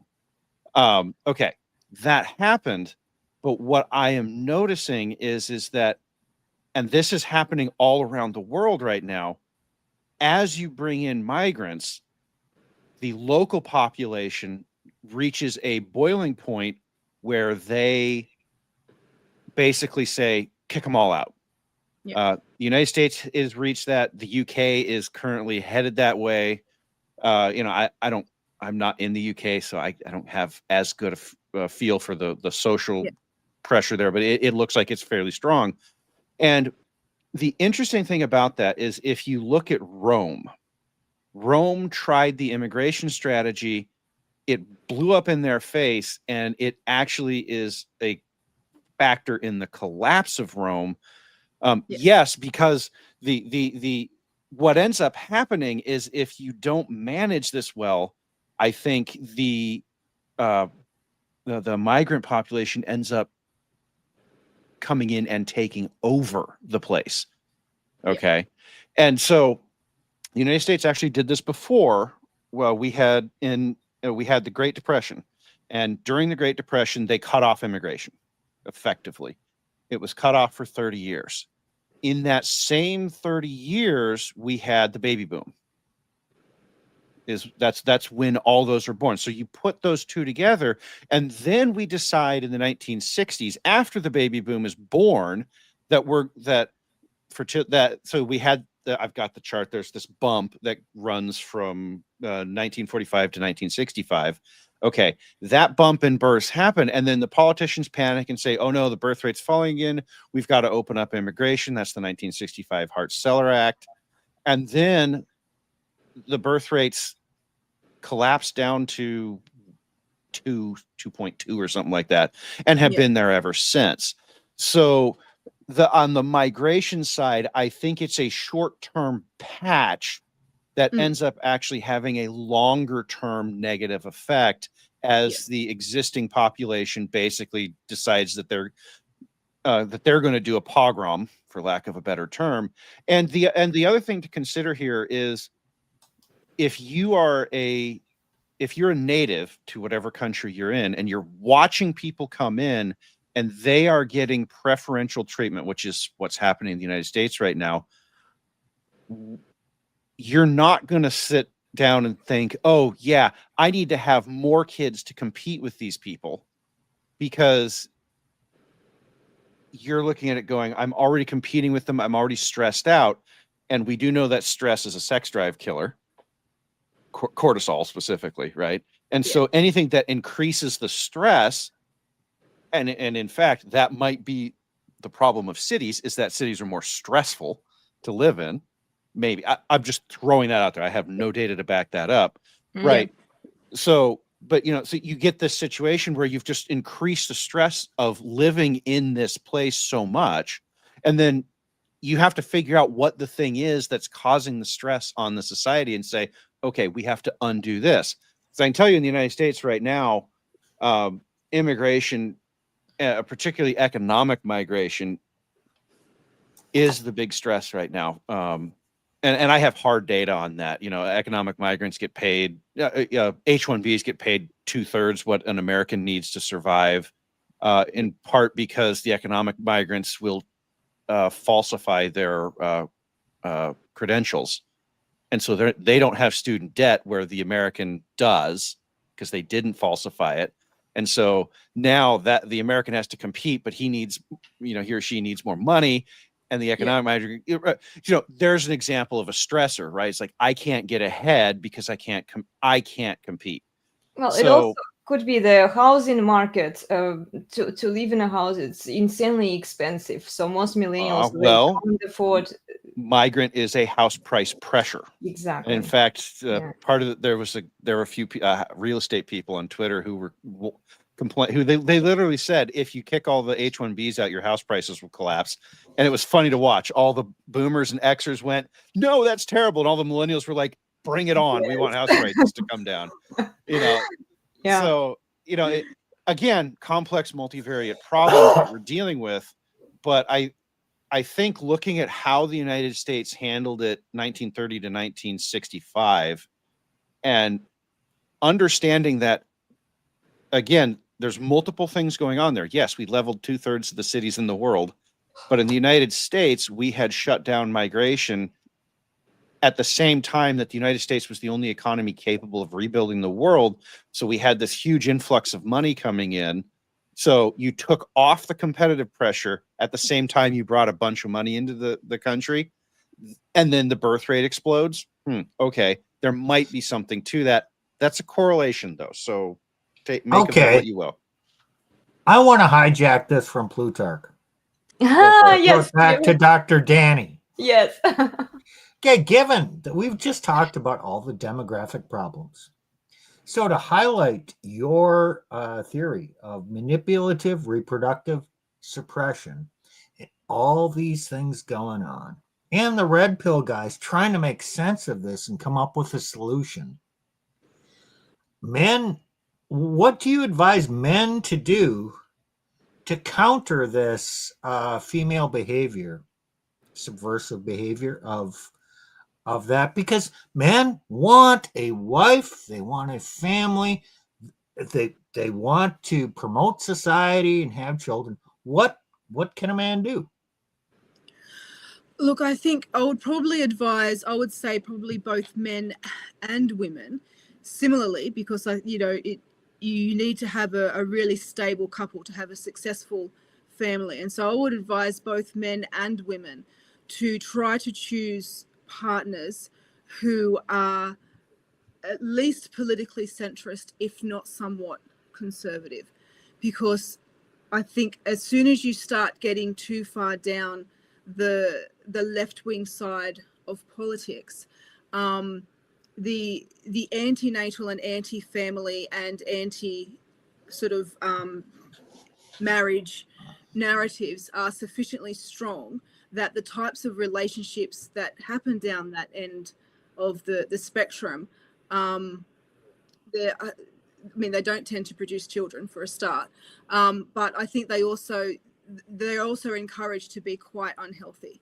So a lot of the feminist narratives around how women should treat their husbands or how they shouldn't treat their husbands, the idea that somehow being nice to your husband is a form of emotional labor that women shouldn't have to carry, and all those sorts of things. So, I mean, I would be advising, you know, both men and women to make very cogent and well thought out, sensible mate choice options, because there are very sensible people out there, millions of them, but you have to make sensible choices. I mean, I think if someone's Christian, I think it makes very good sense to find another partner who is also Christian, and it makes very good sense to find a partner that shares your values.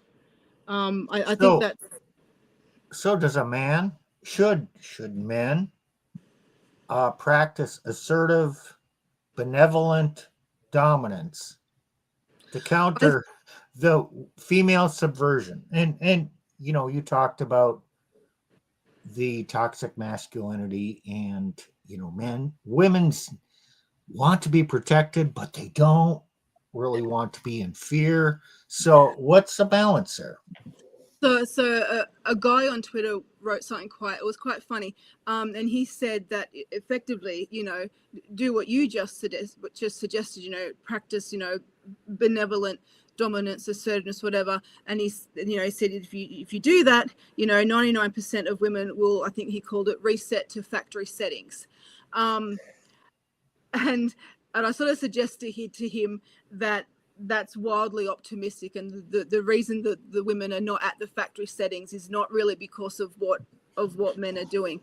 And so rather than attempting to try to counter whatever women are doing, I would recommend, again, both men and women to not engage. Just try not to engage with, you know, with those narratives or with people who have those values, because you fundamentally, I don't think you will change people on that level. I think that they're, like, you know, from my perspective at least, thinking about, you know, my ideas about what's causing these birth rate declines and the selection pressures that have produced people that behave like this, that's not really that's not a theory that suggests that people that are, you know, that there's movement from the conservative to the progressive, it doesn't go back the other way. So if you want someone who's a little bit more conservative really than what they are now, then they're probably not going to change. You know, things tend to move towards the progressive. So, and that's usually a style of relationship and interpersonal interactions at the moment that for somebody who wants to have a traditional relationship, it's not going to be consistent with that. It's not going to be compatible with that. And that would be my advice to both men and women, is just try not to engage with as much of that as possible. Don't try to counter it. Don't think that there's a way to beat it. It's not a competition. So I can't marry a liberal woman and reform her? No. Well, Dr. Dani, That's why I tell them I'm not interested. Yeah, well, it's so tricky right now. What I notice, especially watching female behavior on social media in particular, they are wearing masks, you know, like the insides remain the same. And I think this was the point that the resurgence of Sanity Guys tried to make with that live stream, the mask she wears. So the inside is completely the same, because we've been living in a demoralized society for a few generations now. So people don't agree on what's good, what's evil in general, right?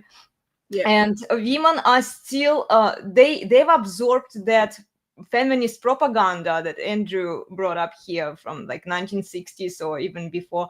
Like they try to camouflage who they are by pretending to be somebody they are not. So they go to church, they go even to Red Pill, you know, they go to these communities where men are trying to find solutions and figure out whether are dominant masculine men. There are still a few men left like that. And they try to get these men. And the problem is that if men buy into this, if they are not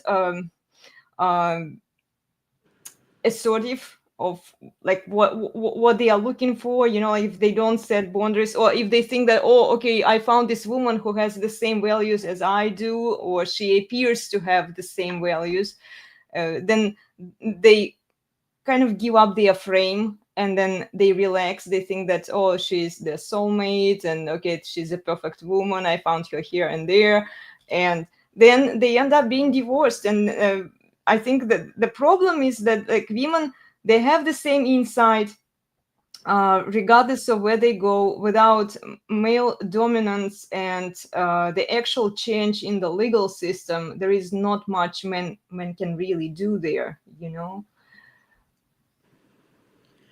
I agree in terms of, I mean, I completely agree in terms of the changes in the legal system. You know, they have, that's, I know, I don't know the details of it in America, but I'm sure it's largely paralleled what happened in Australia. I think most of the Western countries did much the same thing there. And certainly it, you know, did what I guess it was intended to do on the face of it, which is allow people, particularly women, to escape what they, you know, what was framed as, you know, unhealthy or dangerous relationships. But of course, what it has also done, which I'm sure it was also intended to, though not necessarily consciously, is it's also massively devalued the sanctity of marriage, right? It's hugely devalued that, and it has normalized divorce and normalized, I don't know what the rates are in the US or in different parts of the US, but in Australia, I think it is now, may have just recently pipped over 50%. So marriages are actually more likely to end in divorce than not in Australia now. Like, it's very close. It's about 50-50, I think. And so it is, you know, that makes it very difficult, because I think one of the things that kept couples together in the past, when divorce was much less common, was the fact that divorce was much less common. Like, it's important not to underestimate the influence of social norms on individuals' behavior. Like, this is where I think that the kind of libertarian views can fall down a little bit, where they sort of imagine a utopia where everybody can just do whatever they want under their own individual motivations, but they fail to recognize that such a world doesn't exist, because so much of what any individual person does is just dictated by the center of gravity of what everyone does. And so it does become much harder in a world where divorce and where separation and divorce and dissolution of marriage and long-term relationships is the norm. That makes it harder for everybody to keep those together. But I think, you know, I think that's, you know, that is a, you know, that's something that has moved much more in that direction much more recently. But the initial problem of finding someone who has your values in the first place, I mean, I think that's something of an age-old problem. So there's always been, for as long as human mate choice decisions has been happening, there's been cross-sex manipulation, right? Both sexes have been attempting to deceive members of the opposite sex in order to attempt to impress them, attract them, whatever. And there's obviously, again, you know, there's a tension between some level of sort of, you know, presenting yourself in your best light to make you look as attractive to them as possible, and it's a fine line between doing that and being genuinely deceptive. But that's been an age old mate choice problem, right? How to make sure that you're making a good long-term mate choice with somebody else who is also making a long-term mate choice, not a short-term one. You know, making sure that that other person has actually got the same goals and motives that you have. That's kind of always been a problem with human mating, and that would never go away, no matter how stable long-term relationships whatever were. It's still difficult to find someone. Well, actually, maybe it's not that difficult. I'm not sure what the ratio of finding a suitable partner to an unsuitable one is, but I think that one of the least helpful kind of narratives around relationships, which has just gone along with this increased dissolution of marriages and things like that, is the sort of fairy tale notion of relationships, and the idea that if a relationship is taking work, then it's not a good relationship. Right. So, you know, you see that in a lot of the feminist narratives now, where they're sort of effectively, creating motives for other women to end their relationships with, like I mentioned it a minute ago, because it seems to be quite a predominant one at the moment. But this idea of demonizing any kind of sort of emotional support given to a husband as, oh, that's just, that's emotional labor that women shouldn't have to engage in, as if there's any world in which that goes more in that direction than it does in the other one, in the other direction. It's an absurd notion, but I have a question for you while we are still here. So when women, when they have this insight, right, they still believe that they are owed princess treatment because this is what they've been brainwashed with since they were born, and it's become their second nature already at this point, right? Like it applies to all women, and it takes decades to undo all of the damage and BS that's been sitting in female brain. But okay, they enter this relationship with a man. Okay, you mentioned that they are looking for men are looking for a long-term relationship, a long-term commitment, one wife and children, right? Do women have the same intentions when they have all of this BS sitting in their head that tells them that, okay, the moment he no longer serves me, he's supposed to be my slave, right? Because I deserve princess treatment. Here is my crown, right? So if he no longer serves me, I'm going to replace him. And then the moment she chooses to do that, the law is on her side, the automatic custody, everything. So she's encouraged, she's been paid basically to leave that relationship, to leave that man and take his kids away from him. So are they really looking for the same long-term commitment when they already enter the relationship with the idea that, okay, there is always a plan B here. In case this doesn't work out, I know that I'll be supported. The system will back me up. I think it probably comes back. It probably comes back to that same question about what's conscious and what's not. So it certainly might be the case, well, not might, I mean, it clearly, statistically, it clearly is the case, that exactly what you're describing plays out very often. But that doesn't necessarily mean that that's the plan that those women go in with. So it doesn't mean that they don't go into these relationships with these ideas that it is going to last forever, even if they have ideas that have been skewed about what lasting forever should look like and about what he would need to do in order for that to be viable. That doesn't mean that they don't go in with these ideas that he's going to treat them like a princess forever and they're going to be happy forever. So it's not necessarily about going in and planning it like that, but you are correct that, one of the consequences of, so, you're sort of calling it that princess treatment, but it's not even necessarily as extreme or overt than that. It's also much more, it's much more covert, it's much more, discussions and narratives around, there's this sort of massive emphasis on the idea that women do all of this extra, emotional labor and extra cognitive labor because they worry about in a relationship and all the things they organize, and basically making women feel that anything you do in a relationship is somehow something that you shouldn't have to do. And it's this very, very insidious kind of way of, instead of what I think, when society was in a stage of its sort of progression and degradation where marriages were held in much more sacrosanct, it was understood that successful marriages required work. That narrative has now been completely inverted, such that if a marriage is requiring work, then it must not be successful and you may as well leave.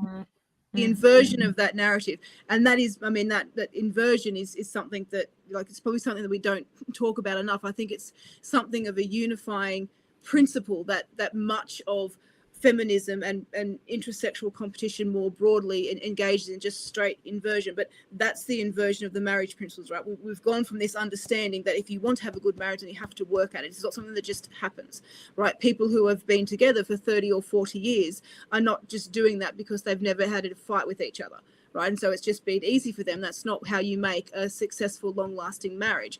But that's just been flipped around now. So now people see any kind of effort that they're required to make as a sign that the marriage isn't working. And that's one of the key narratives that we just see being, reinforced over and over again in various kinds of ways. That they talk about whether women do more housework than men and whether that's fair. And, without mentioning that men work many more hours than women, but no one ever asks whether that's fair. men earn more money than women, but women make many more spending decisions in relationships. Mm-hmm. You don't hear the feminists questioning whether that's fair, right? So Exactly. you only hear, you know, when they're able to contrive a situation where they think it's the woman who's got the short end of the stick. Well, these are all signs that, you know, that the marriages are supposedly unhealthy, and we know that women are far more likely than men to initiate divorces and separations as well.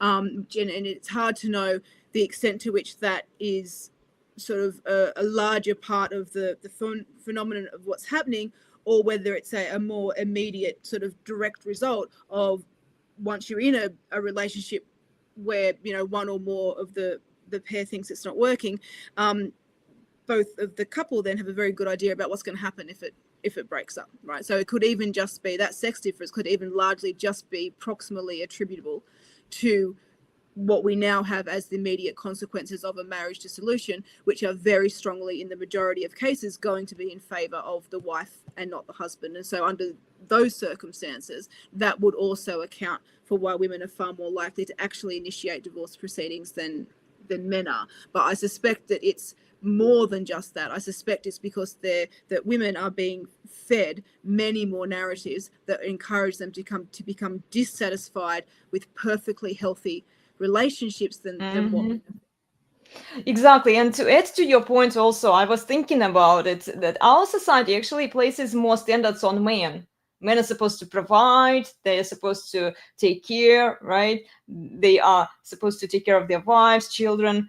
And what are women supposed to do? There is not much that's been discussed there in terms of like female duties in a marriage. We always see, and throughout history, men always had to perform, right? They always had to do certain things to get the woman, right? And women have become kind of lazy, and they've been fed these narratives that they don't need to do anything for the benefit of the men, and they can pick the winner. Yeah, and I think what's kind of missing there in terms of what's the responsibilities of the woman is that certainly for large chunks of history, the woman's primary role was in childbearing. And so if you effectively eliminate that, or at least even if not eliminate it, but if you just minimize it, then women have got time on their hands, right? But they don't necessarily have anything else to do, because raising children is what they're supposed to be. No, not just raising children, but, you know, raising children and keeping a home and doing all sorts of have always been, you know, the female dominated roles. And so if you take those away, then women have time on their hands. And again, and much of the feminist narrative is, of course, taking those away. Yeah. But the male roles, and I think there is certainly, there's certainly been changes to the pressure on men too. So much what I was saying sort of at the very beginning, where you do see, on the one hand, you see that feminist narrative that's encouraging women to think that they can attract men who are like multi-billionaires or something, when that's like completely unreasonable. But there's the other side of the feminist narrative that also seeks to demonize all of those men, right? To demonize them as toxically masculine, and to attempt to celebrate, aspects of male behavior that would typically not have been seen traditionally as attractive by women. So I think you've also got men living in this kind of sort of bifurcated world a little bit, where on the one hand you've got all the women actually wanting or thinking they're wanting these ridiculously highly ranked alpha men, of which there just aren't enough to go around, and of the men who are there to go around, most of them would not look twice at most of the women who think they're going to get them. But at the same time, you've also got tremendous pressure on men to effectively just not be masculine, because everything a man does is labeled as toxic. Everything a man does that is remotely masculine is labeled as toxic. You've even got the quite sort of well-known notion now of benevolent sexism. So even when men do something that favors women, it's still considered to be oppressive, because it's, yes, it's benevolent sexism, but it's still sexist and therefore by definition is still oppressive. So the feminists have put a really nice sleight of hand there, where if sexism favors men, well, then that's obviously oppressive to women. But if it favors women, well, that's somehow oppressive to women as well. It's a very clever sleight of hand that they've managed to pull there.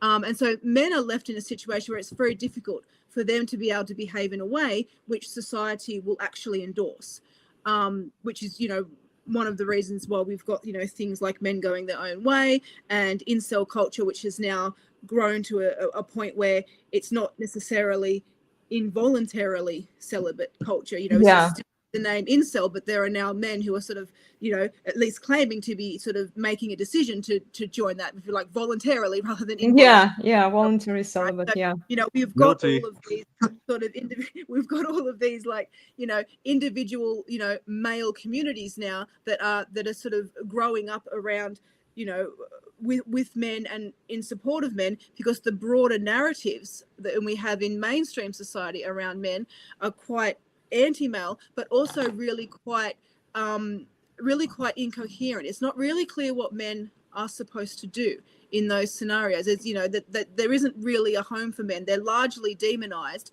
and yet at the same time, unless they do the things they're demonized for, they're not going to be considered attractive to women anyway. And so it's just, it's a no-win situation for men as well. So I don't think it's necessarily the case that men have all these pressures on them, to provide and to earn money. So, they do if they get into those relationships. But I think men, the biggest sort of issue that we sort of see with, I think, the narratives around men is just the general sort of toxicity that is attributed to them. I think that is probably the most pervasive narrative. And it's very difficult as a man to get around that toxicity when feminists and the broader society has linked the word toxic and masculine together, so they're now like the one phrase, right? So it's very difficult when they've successfully managed to link the concept of toxicity with the concept of masculinity. That doesn't leave men with a lot of room to move. Well, okay. Go ahead, Steve. So you know what, we need to bring this in to closing the stream. I have a question. I have so much enjoyed this. Yes. But we have to respect Dr. Dani's time. Yes. You know what? I would want to have another discussion, because it's just freewheeling and there's a little bit of pushback, a little bit of challenge. We're exploring things that really aren't often talked about. So, yeah, Elena, why don't you ask your question and then bring it in for a I have so many questions, Dr. Dani. We would love to have you back on at some point. I'll come back. You have time. Okay, awesome. Because should I ask it now or shall I wait? Okay. It's 4 a.m. there, so she probably needs to get some sleep. It's all right. Honestly, it's fine. I've had my energy drinks. I'm buzzing. Go for it. We can do one more question. Be careful with those energy drinks. They are, they're not good for me. Okay. Ask your question. Okay. Well, I'm not. I forgot what I wanted to ask. Okay. I think it was related to. Okay. I see this trend. Kind of counterbalancing what the leftists and the liberals are doing, where women are being incentivized to have more children, have families, right? What do you think about it? Would it work? Would it be effective? I'm quite pessimistic, and I'm inclined to think that it's probably not going to, although I hope I'm wrong. But I think it's a little bit like what we were talking about earlier, when you get porous borders and you get loads of immigration streaming in. At some point, it just it reaches an end point, and the kind of the local population pushes back, and then you get some sort of a calamity happens, right? And and that calamity is usually not good. It doesn't usually have a good outcome.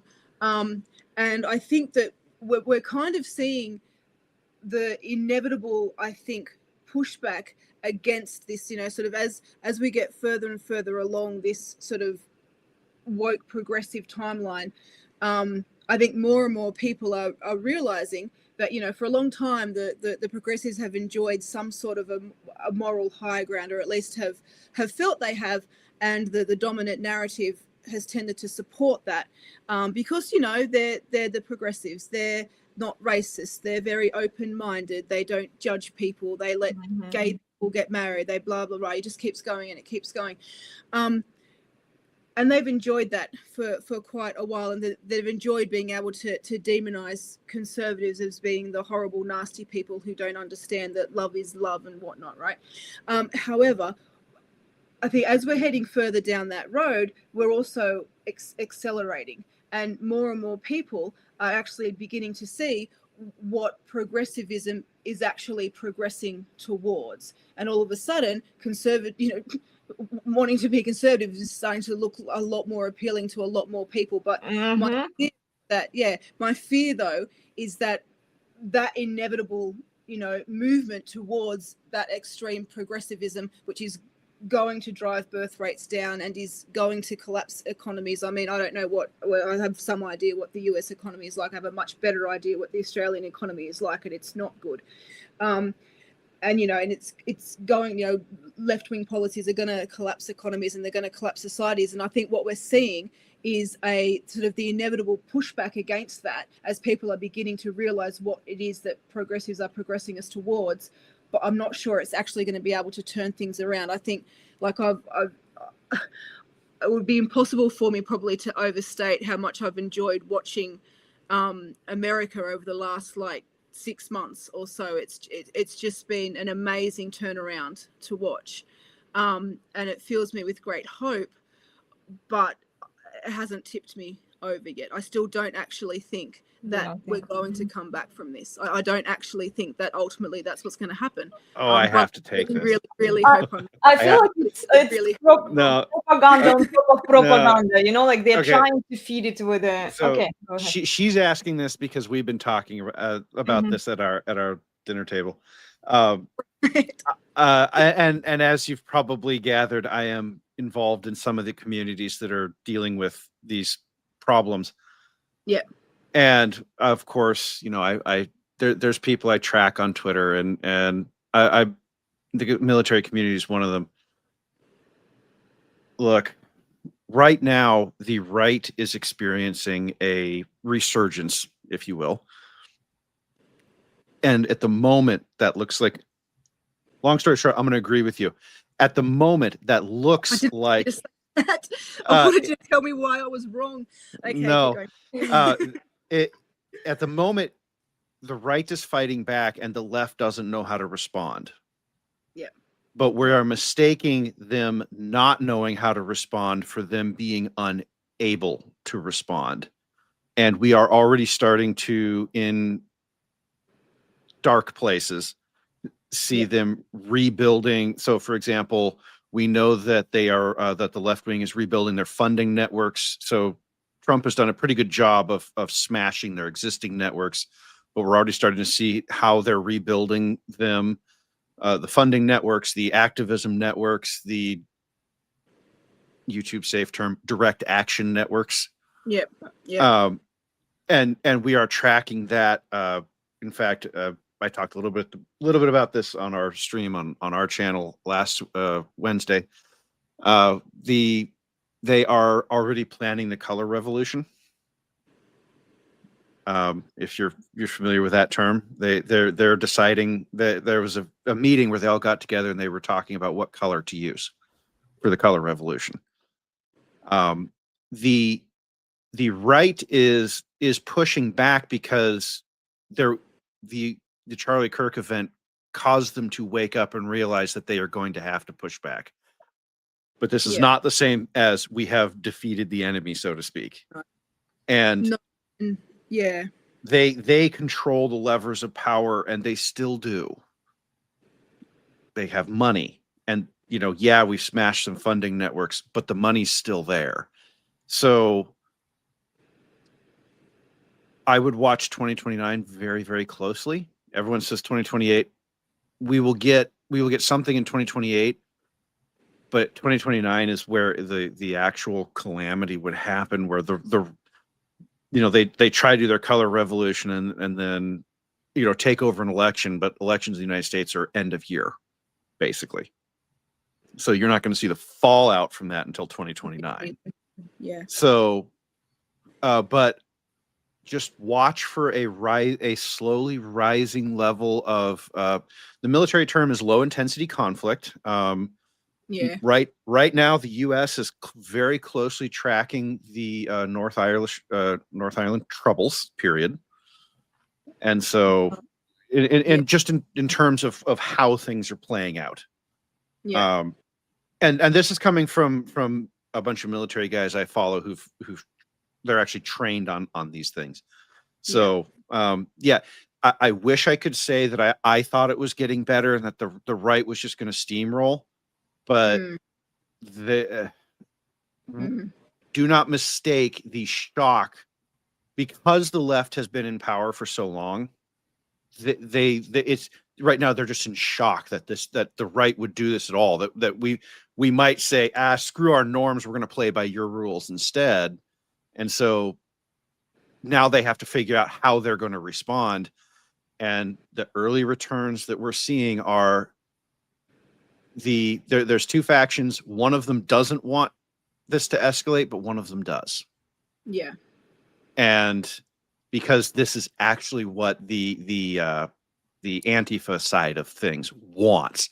They want that color revolution. They want somebody to fight. And so, I'm sorry. I wish I had better news for you, but things are going to get pretty dark up here in the States. So I think I don't think that the UK they might not even be behind you. They might even be ahead of you on that time. Actually, that's a dire situation in the UK. I think this might be the last thing I say. There's a much more trivial kind of parallel, I think, to this sort of left-right battle that's happening in the academy. And I mean, the right has lost the academy. We lost the academy a long time ago. But what the problem in the academy is that the right doesn't understand it doesn't really understand the battle that it's having with the left, right? So what you get is is particularly a lot of the sort of sociology and the grievance studies and all those types of things, right? They write these absurd, ridiculous papers, and it's always hilarious when someone pulls one out that was meant to stay in the obscurity of some journal and pops it up on Twitter for normal people to see, and everyone has a good old laugh. But the problem with that is that the right, to the extent that there is a right left in the academy, but the right will attack that and attack the fact that it has absolutely no, intellectual integrity, and it's completely illogical, and the level of expression is just absurdly complex and doesn't actually say anything, and will rip it apart. But what they haven't noticed is that that's not the battleground that the academy is on anymore. They can do that all they want, and left don't care, and the journal editors don't care, and the university administrators don't care. And I think this is the problem, that to the extent that there is a right left in the academy, they still think that they're fighting, a ground based on some shared principles and understanding of academic integrity and objective thought and truth and data and evidence. They don't understand that the enemy stopped playing that game. They're on a battlefield, and I think that's a bit of a parallel to the left and the right in broader society as well. I think there's an extent to which what the right sees as a win, the left doesn't really actually care about. And so we think, people who would like to see progressiveness progress less may think that they are getting wins, but I don't think that's actually going to slow down the progress of progressiveness. Exactly. And they are in charge of the institutions. It's not just the academia, it's the church, it's the marriage, divorce laws, the legal system. Schools, hospitals, unions, government, non-NGOs, all of them. Yeah. And on that happy note. So we have people in the comments asking where they can follow you on socials. So okay, so find me on X at Dr. Dani S. I also have a Substack, which you can get to from X, which I will apologize in advance for how infrequently I write on that, and I will commit, as I have been a few times lately, to really getting back into that. My academic year at work is about to be over, which means I'm currently in the busiest period that there is, but it will shortly be over, and so I will have time to get back to that. So you can find my Substack, and you can be initially disappointed at what's there, and then you can be delighted in the near future when I add more things. Awesome. Yeah, guys, I did share all of the links to Dr. Dani's accounts in the description box, and even some interviews that I found on YouTube with other people, with other content creators that you can watch. Perfect. Brilliant. Oh, Steve, we can't hear you. Hold on, Steve. Steve, you muted yourself. You are muted. Yeah, he muted himself, looks like. Oh, Dr. Dani, your popularity is on the upswing. Thank you. I am happy to see that.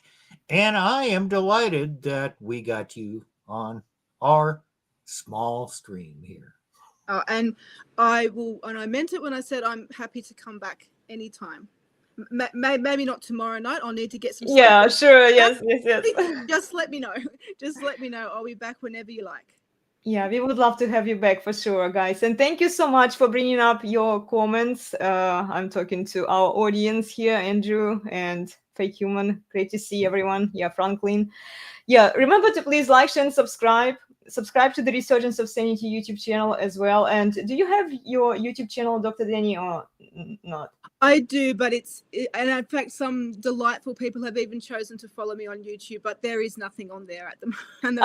Okay. Well, I'm just curious. Okay. That's all well, right. You know what? If you want to work it out with Plutarch or Elena to take the stream and show it on your channel, yeah, we're totally fine with that. Yeah, you could co-stream it if you wanted to. Well, next time we have you on, you can co-stream it on your YouTube channel. Awesome. Perfect. Well, okay. Thank you, Dr. Dani. Thank you, everyone. Thank you, guys, for joining us today.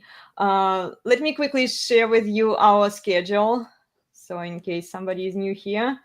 So we have deep dive conversations, usually on Saturdays at 9:15 a.m. Pacific here on my YouTube channel. Then join us for regular workouts from Mondays to Fridays and Sundays, and for my crazy piano practice on Sundays as well.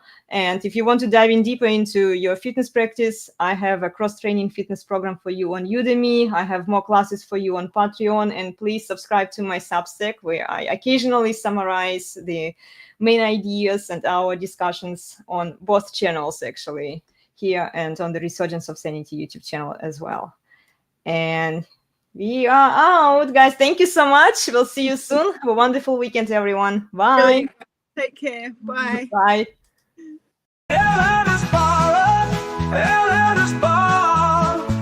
The best place on the internet, the very best by far.